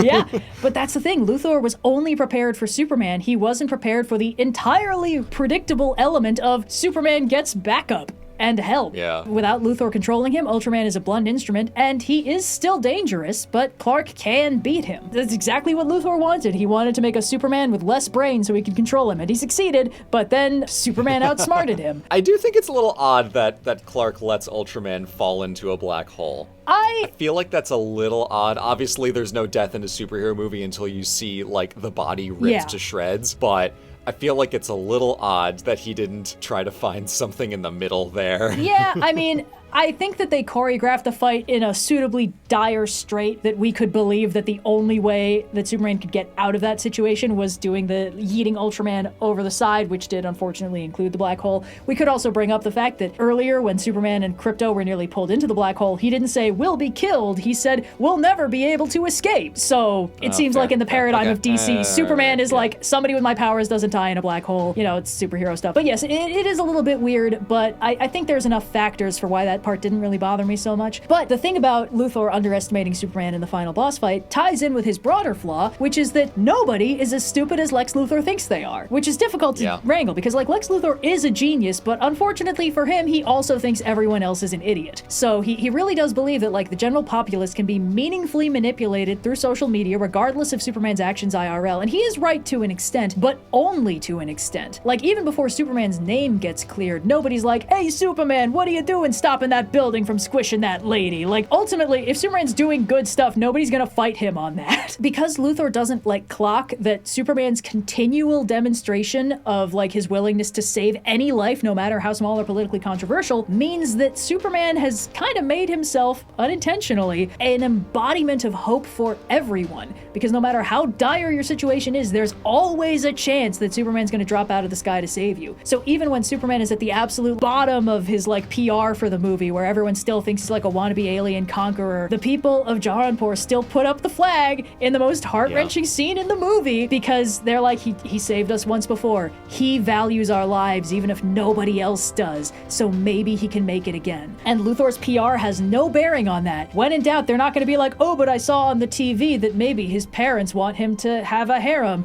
Like, they're mostly just going to be like, I would like to not die in the next 5 minutes. And only Superman can help, and maybe Superman's friend with the shitty haircut. Aside from the general populace, Eve Tessmacher is a really interesting instance of that. She's another loving callback to the Christopher Reeve movies, because that character was originally conceived of for the first Christopher Reeve Superman movie, where she was Luthor's, like, beautiful girlfriend arm candy, and in the middle of the movie, Luthor's got Superman, you know, kryptonited, obviously, and then he's like, and now that I'm sure you're going to die, I'll just leave. And then Miss Tessmacher is like, Superman, my mom is in the way of Luthor's evil scheme. If I get this kryptonite off of you, will you go save her? And he's like, yes, ma'am, I'll do my best. And then she gets the kryptonite off of him, and he flies off and saves the day, obviously. Nice.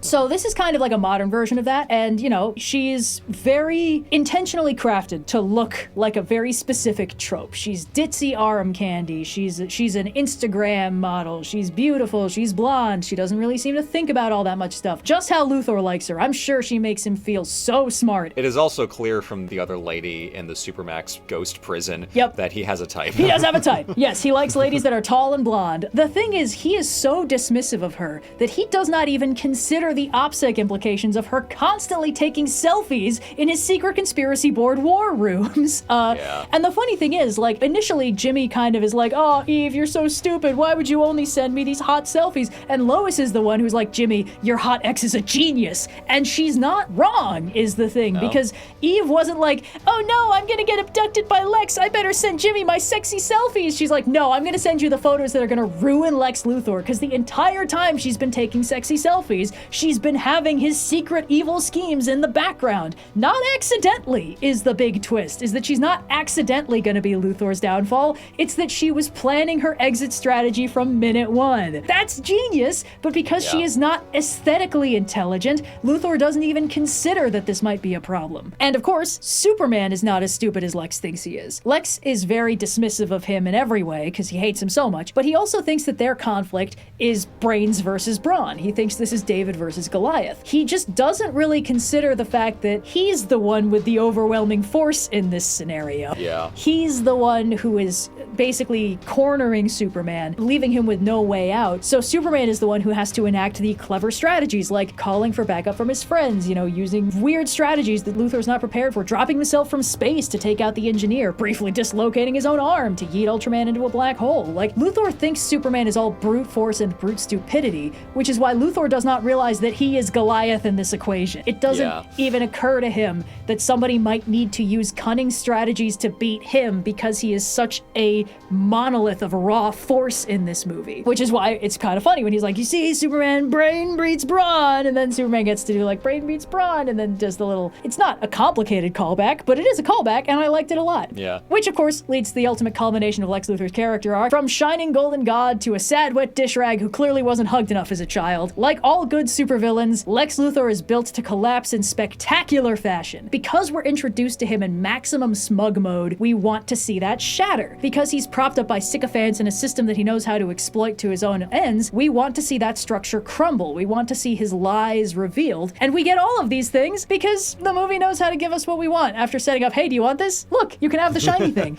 Ta-da. Yeah. Everything they set up where the audience is prone to feel like, no, that's unfair. Then it's like, yeah, that's okay. We're going to balance the scales in the end. Things are going to be fair. Like, yes, Luthor is lying and tricking people. That's unfair. That makes us upset. So when Luthor's lies are revealed and the trick is shown and the person on the TV says, as we all should have known, Superman is in fact a good guy who we all like and is very hot and sexy and has cool hair. Like, yeah, that's what we wanted to see. Peacemaker on. Oh, that was incredible.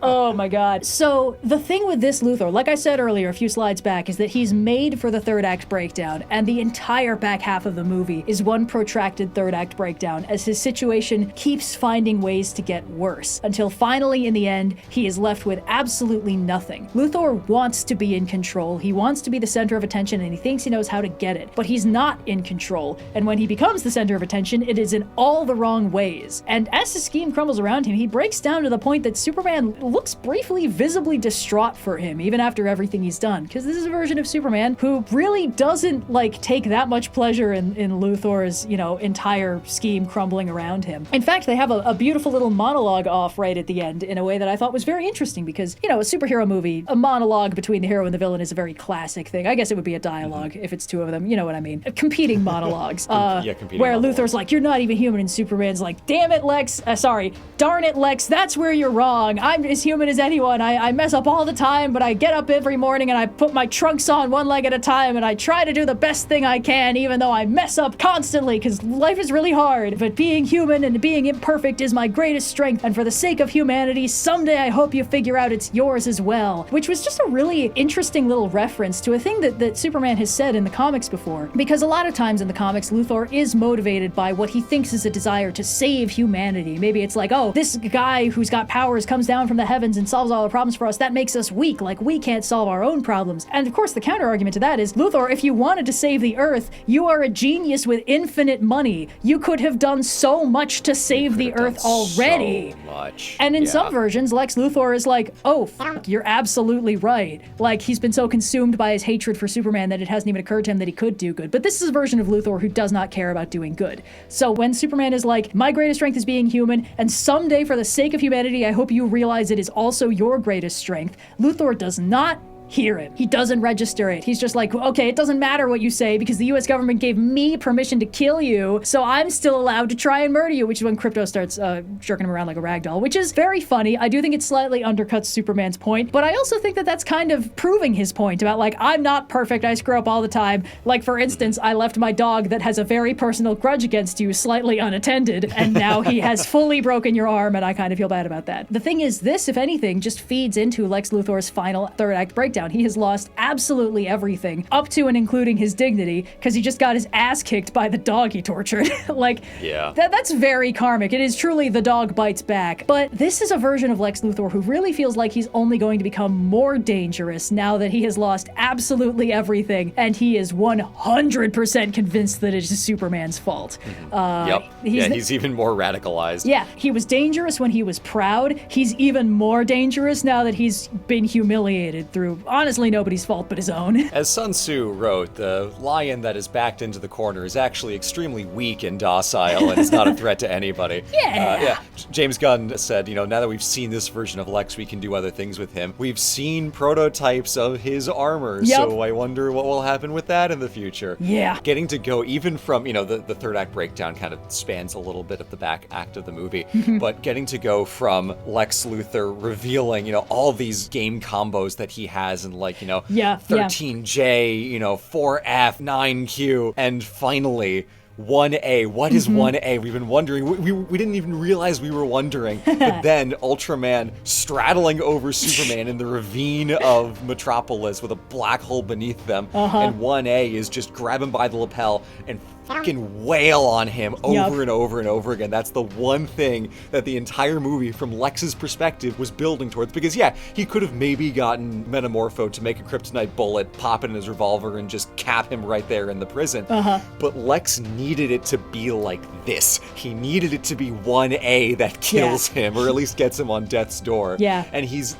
so quickly going from that to Krypto shows up, bites all of the evil versions of the T-spheres, and then goes to his complete unraveling. It's so precipitous, because he is, despite everything else, in that moment, he's getting exactly what he wants, and within 5 minutes of film time, over. Done. The point that you made about 1A was an absolute eye-opener for me, because, for all the thing I talk about, the Ultraman thing, that was a very easy read if you know the comics. I did not pick up on the implications of, 1A is the most, simultaneously brutal and intimately personal fight move. Yeah. You know that this has been rent-free in his brain since he first saw that man on TV 3 years ago. And it's the first move he wrote down. The most essential thing in the entire playbook of combos. Yeah. The fucking 9-mile-long Tekken 8 combo screen that you can scroll down forever. Yeah. This is what he started with, and everything is simply building up to that genesis point of 1A. Yeah, and that is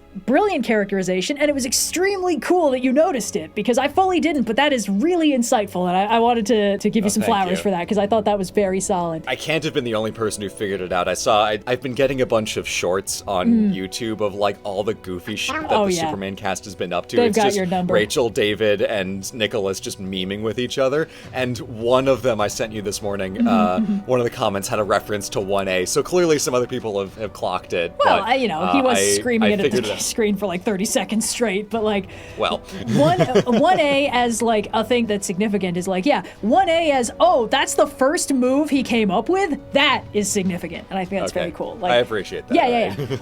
But yes, Lex Luthor, as Superman elucidates during the fight with Ultraman, is clearly defined by envy. Lex Luthor is trapped in a comparison mindset. He wants to compare himself to Superman? All right, I love a good table. Let's do this If you want the true experience of what was going through my head when I wrote this, just swap Goofus for Lex Luthor and Gallant for Superman, and you will perfectly understand my vision, and probably also Mr. James Gunn's vision. So, Lex Luthor sacrifices lives without remorse. Superman saves every life he can, no matter how small, including the goddamn squirrel, and he mourns every life he can't, not just feeling bad in the moment, but making sure to memorialize them. Lex Luthor fixates on controlling the narrative by manipulating, antagonizing, and harming others. Superman kind of disregards the narrative around him, except insofar as he has human feelings and can have his feelings hurt by them, but mostly he focuses on doing what he believes is the right thing to do, pretty much no matter how he's going to be perceived in the process. Lex Luthor becomes violent and throws tantrums when upset because his anger must be the most important thing in the room, whereas Superman has bad feelings like everyone else, and it's not really considered like a huge deal, but he doesn't let these bad feelings control how hard he hits,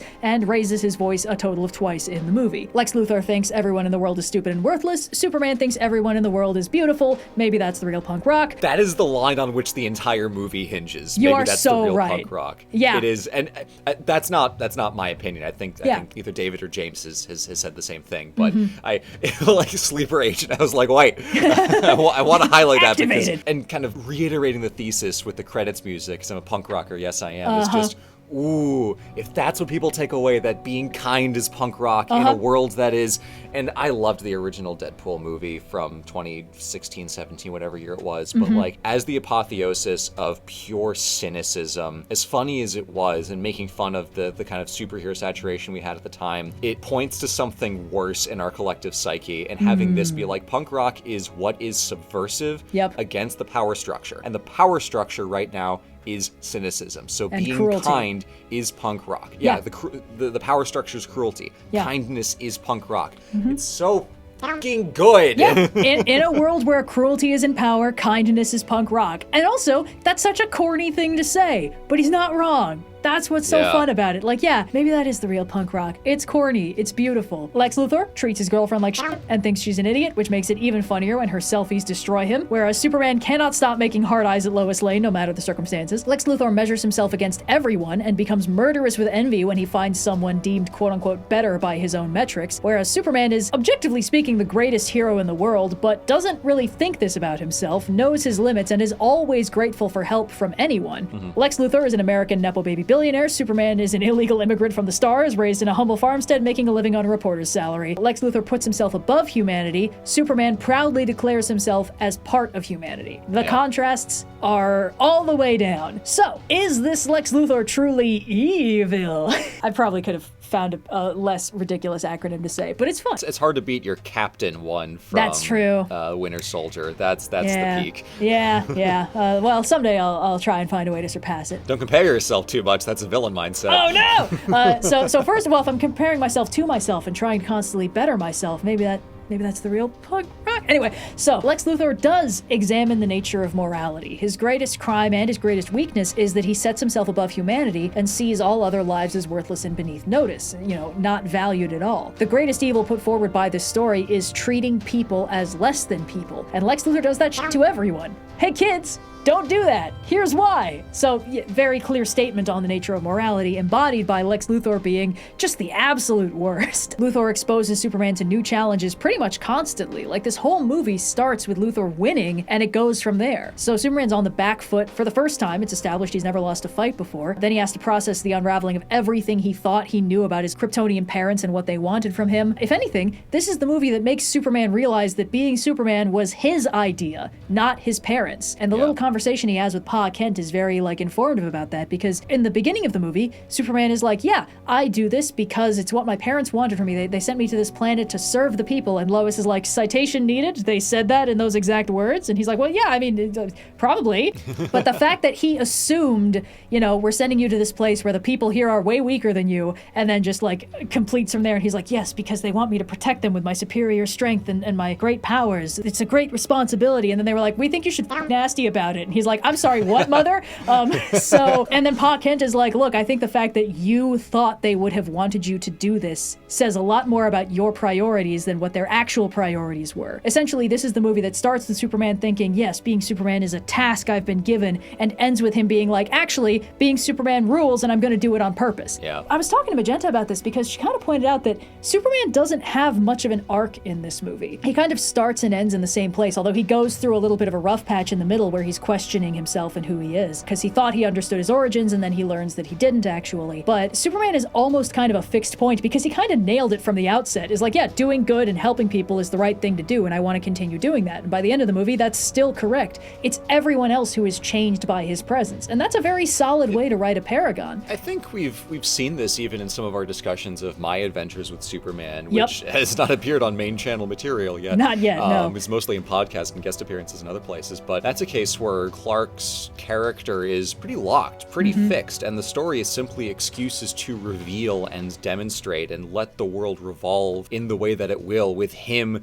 kind of at the center of it, not the most important person on the world, but the fixed point in it. Exactly. And that is very similar to what happens here. Superman, I think, understands something about himself, and he changes insofar as he realizes that he is doing Superman on purpose. That's the change. He doesn't change his behavior, but he changes his understanding. And that's pretty subtle. But I think in terms of Superman being a very fixed point of morality and goodness in Metropolis and the world, I think that's about as much of a character arc as you can ask for, is simply him realizing, oh, I am in fact doing it on purpose now. And that is subtle, but I would say sufficient. Yeah, exactly. I think that writing a paragon is a unique challenge because with most characters, you can give them like an error they're making and have them figure out how to correct for it and call that a character arc. But with Superman, if he's making any sort of serious error, in most ways, that kind of makes him a lot less like Superman. And that's how you get like Man of Steel, where he's like tormented and angsty and doesn't really want to be doing this. It's like, well, that's an error. You should be doing this because you think it's worth doing, not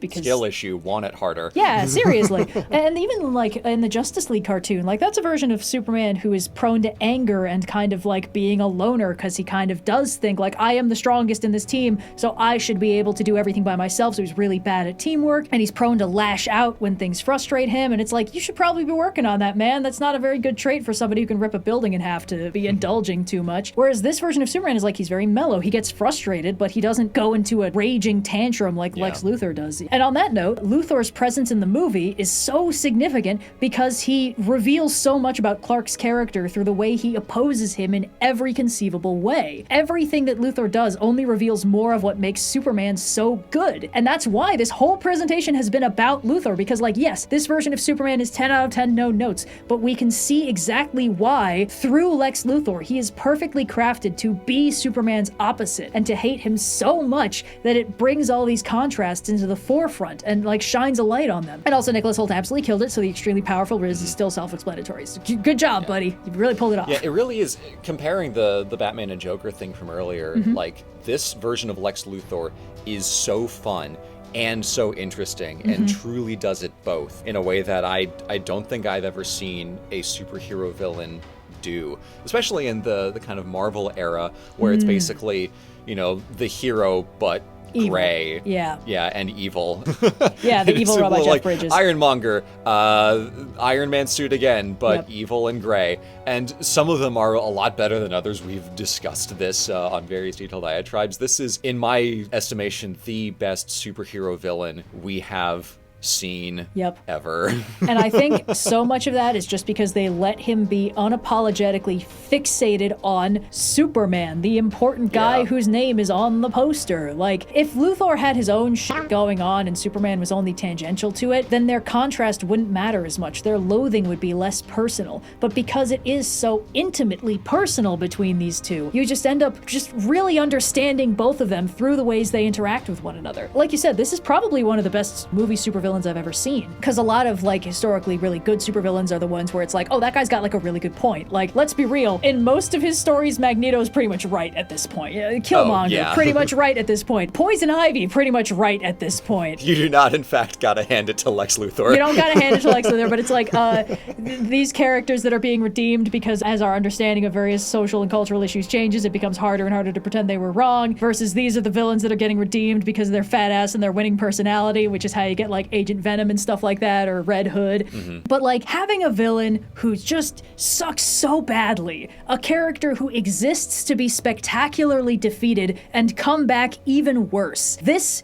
really does feel like they understood the assignment. And the thing is, shortly before I watched this, I actually watched Guardians of the Galaxy 3 for the first time, which was the last thing that James Gunn did for the current run of the MCU. And it has a similar villain. The High Evolutionary is so hateable. He is so vile in so many ways, to the point where you kind of root for the fact that Rocket Raccoon rips his face off in the movie. So Nice. like, he's a condescending genius. He has screaming emotional breakdowns when plans don't go his way. He's not unflappable. He almost kind of feels like a prototype for this version of Lex Luthor. But because the High Evolutionary has goals beyond the protagonists, it really is kind of impersonal for all of them. Well, our heroes are like, we need to kill this guy because of what he did to Rocket, so it's very personal for them, but it's like a power friendship kind of personal, whereas High Evolutionary is just like, I need to understand how your brain works so that I can go on to genetically engineer more fucked up people with smart brains. It's not about the characters, but it kind of feels like James Gunn took that concept and was like, what if I actually took this archetype of just this absolutely vile person who is very smart, but thinks that makes them the most important person in the universe,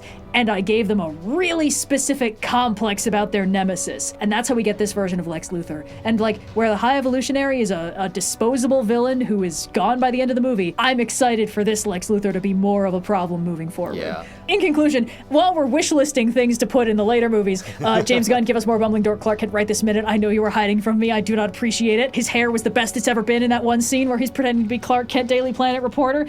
Give me that version of Clark. He's not in this movie, and I understand why, but more, please. Yeah. And Yeah. it's the case where this movie is truly so good that the only thing that is missing is stuff we will get in future movies. Yes. And obviously that's a declarative, predictive statement that I cannot, ultimately put any veracity to.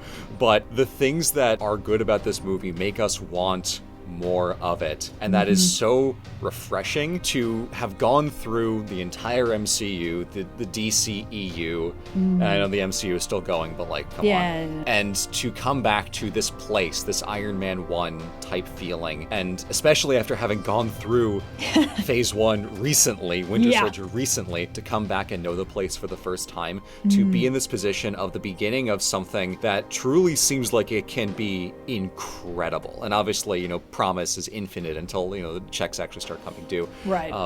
But to be in this position where we see this world and it is so vivid and so bright and so fun and so punk rock, and be like, oh, I want more of this. I'm so interested to see more what they do, more of Clark, more of Lois, more of Lex, more of the other corners of the world. I'm excited to see Lanterns. I don't know any of the Green Lanterns by name except Jon Stewart. I don't know any of the other ones. And now I know Guy Gardner. He sucks so much and I love him and I cannot wait to see more of him. Yeah. I am so intrigued by this, and he did such a good job of building this world so vividly to make us want more of it and be like, oh, there are more movies coming down the pipeline, and I'm so excited for all of them, and television shows too. I suck at watching television, and I'm so jazzed about this. Yeah.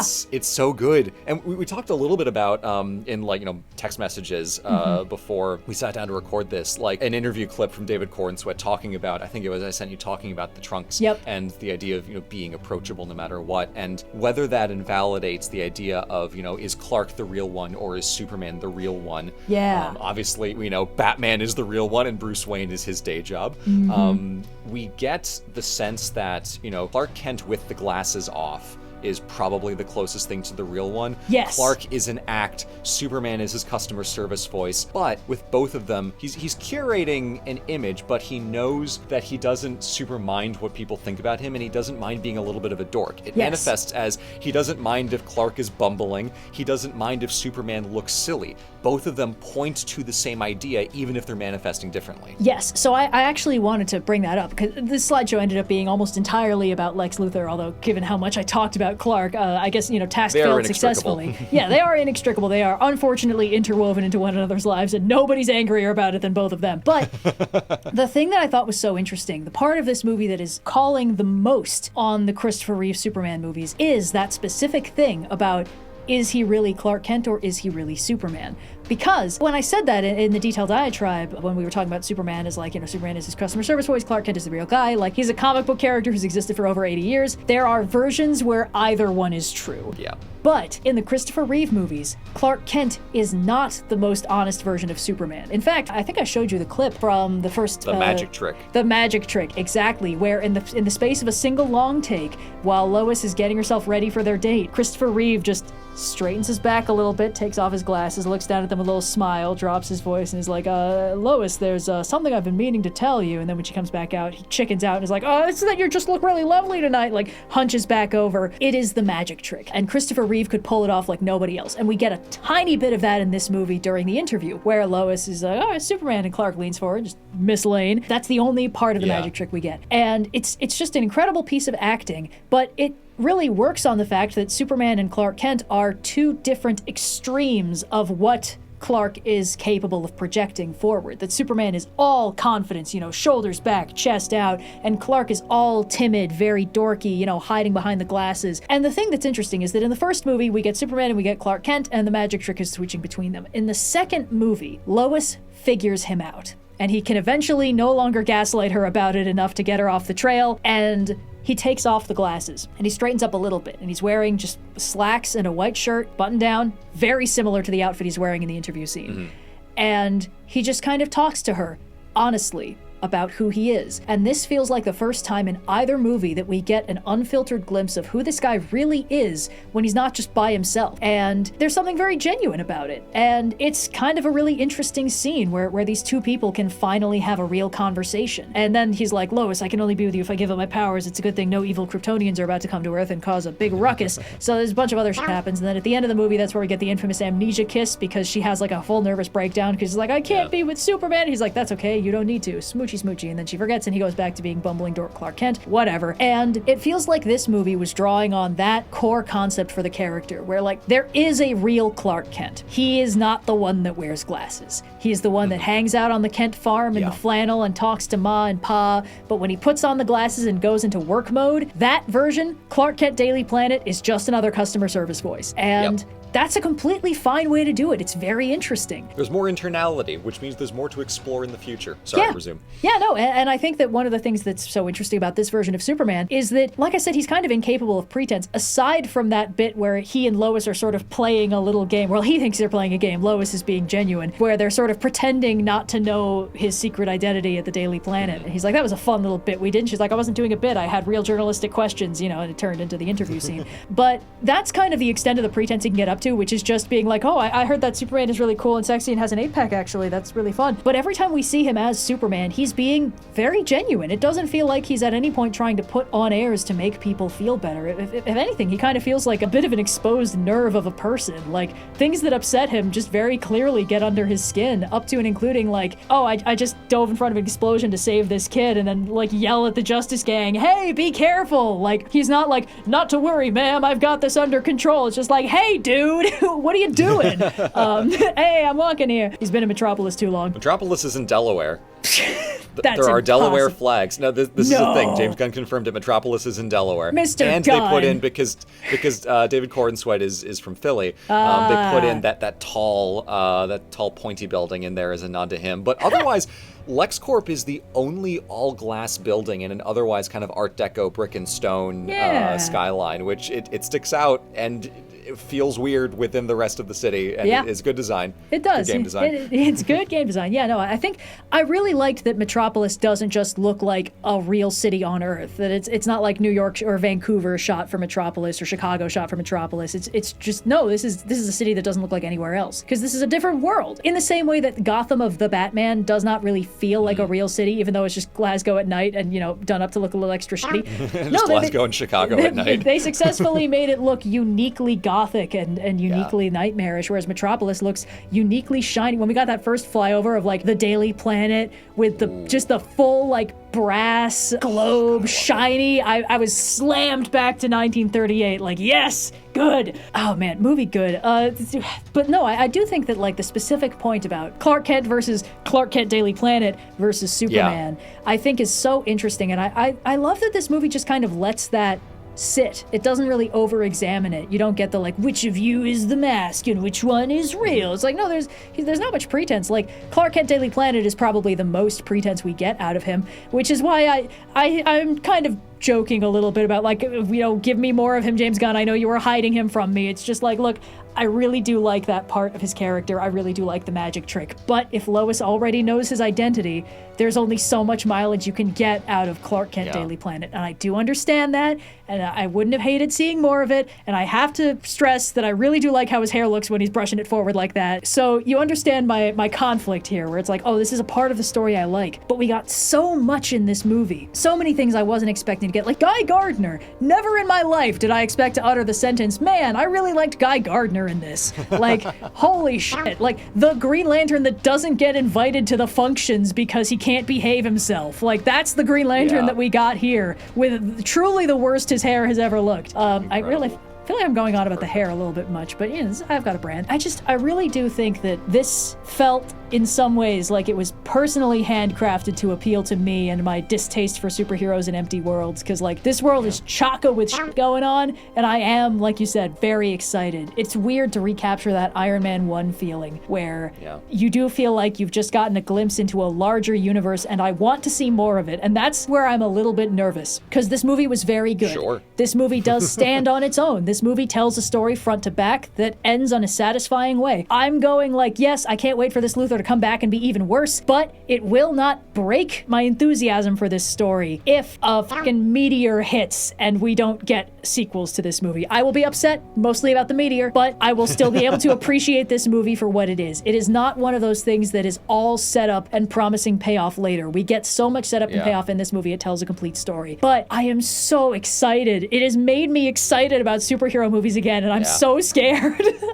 If this is all we ever got, it will have been worth it, but oh damn, the fact that there might be more is icing. It's icing. Yeah, man, movie good. Movie good. The more I think about this, like when I watched it and came out of the theater, I'm like, that was pretty good. And the more I think about it, I'm like, oh no, this is actually incredible. Like this will be remembered extremely fondly in distant future. In the soup of Marvel where everything gets lost and there's, you know, a couple good movies per phase. There's this in a vacuum, basically perfect. Yeah. The contrast to everything that has been wrong with the previous 15, 20 years of superhero movies. It's just so goddamn good. So we'll see where it goes, but oh man, what a treat. What a treat, yeah. Like, this is a movie that can be nitpicked. I'm not gonna say like, oh, it's flawless. There is definitely stuff where you can be like, this didn't work for me or whatever. Sure. And that's fine. But I will say, before anyone gets to like, oh, if the movie isn't perfect, it has no value, you should watch the first two Christopher Reeve Superman movies. There's a lot to like about them, but holy fuck, there's a lot that doesn't work about them. We remember the parts that works fondly because it's been like 50 years, but trust me, and if you don't trust me, go watch the movie yourselves and make your own judgments. But like, the fourth time Superman busts out a power he has never had and does not have now, simply because it solves the situation he's in, it's non-zero. It's not even only like 2 or 3. Yeah. This is not like a competition. It's just, I think that when we gauge a movie, it is more important to be like, what worked here and why? And it is very valuable to be like, what didn't work here and why? What can we learn from this in the future? But for a movie like this that does so many things right, I think it is incredibly valuable to unpack why this works in a way that, like you said, a lot of the previous movies that it's in conversation with didn't work. And the fact that, like, yeah, there's things we can nitpick does not in any way mean this movie is bad. It just means that there's things in it that we can nitpick, or things that don't work for an individual person. And that's not a crime. That's just the nature of art. I'm very pleased with this movie, and I had a really good time. And I wasn't expecting that from a Superman movie after the last, like, 6. We've been begging for good Superman for a few years now on this channel, and we got it in My Adventure with the Superman. We got it in Batman Superman World's Finest. And man, oh man, completing the trifecta in print, television, and film, did we get it here. Nature is healing. Yeah. Well, for a 25-slide slideshow, we still managed to pull almost 2.5 hours out of this. I'm proud of us. I do believe we beat the runtime of the movie yet again, but I'll need to see if that holds up in the edit. 2 hours, 9 minutes was the runtime, but we'll see. We'll see. We'll see. But yeah, that's all I had. I guess, movie good. If you haven't seen it, and you watch this anyway knowing the spoilers, go watch it again. I had a great time watching it for the second time in 3 days. Can confirm that having the spoilers in advance just kind of makes it more fun. So bye. Perfect. Incredible. Super. Hey! I took a walk around the world to ease my troubled mind. I left my body lying somewhere in the sands of time. I watch the world float to the dark side of the moon. I feel there's nothing I can do. Yeah.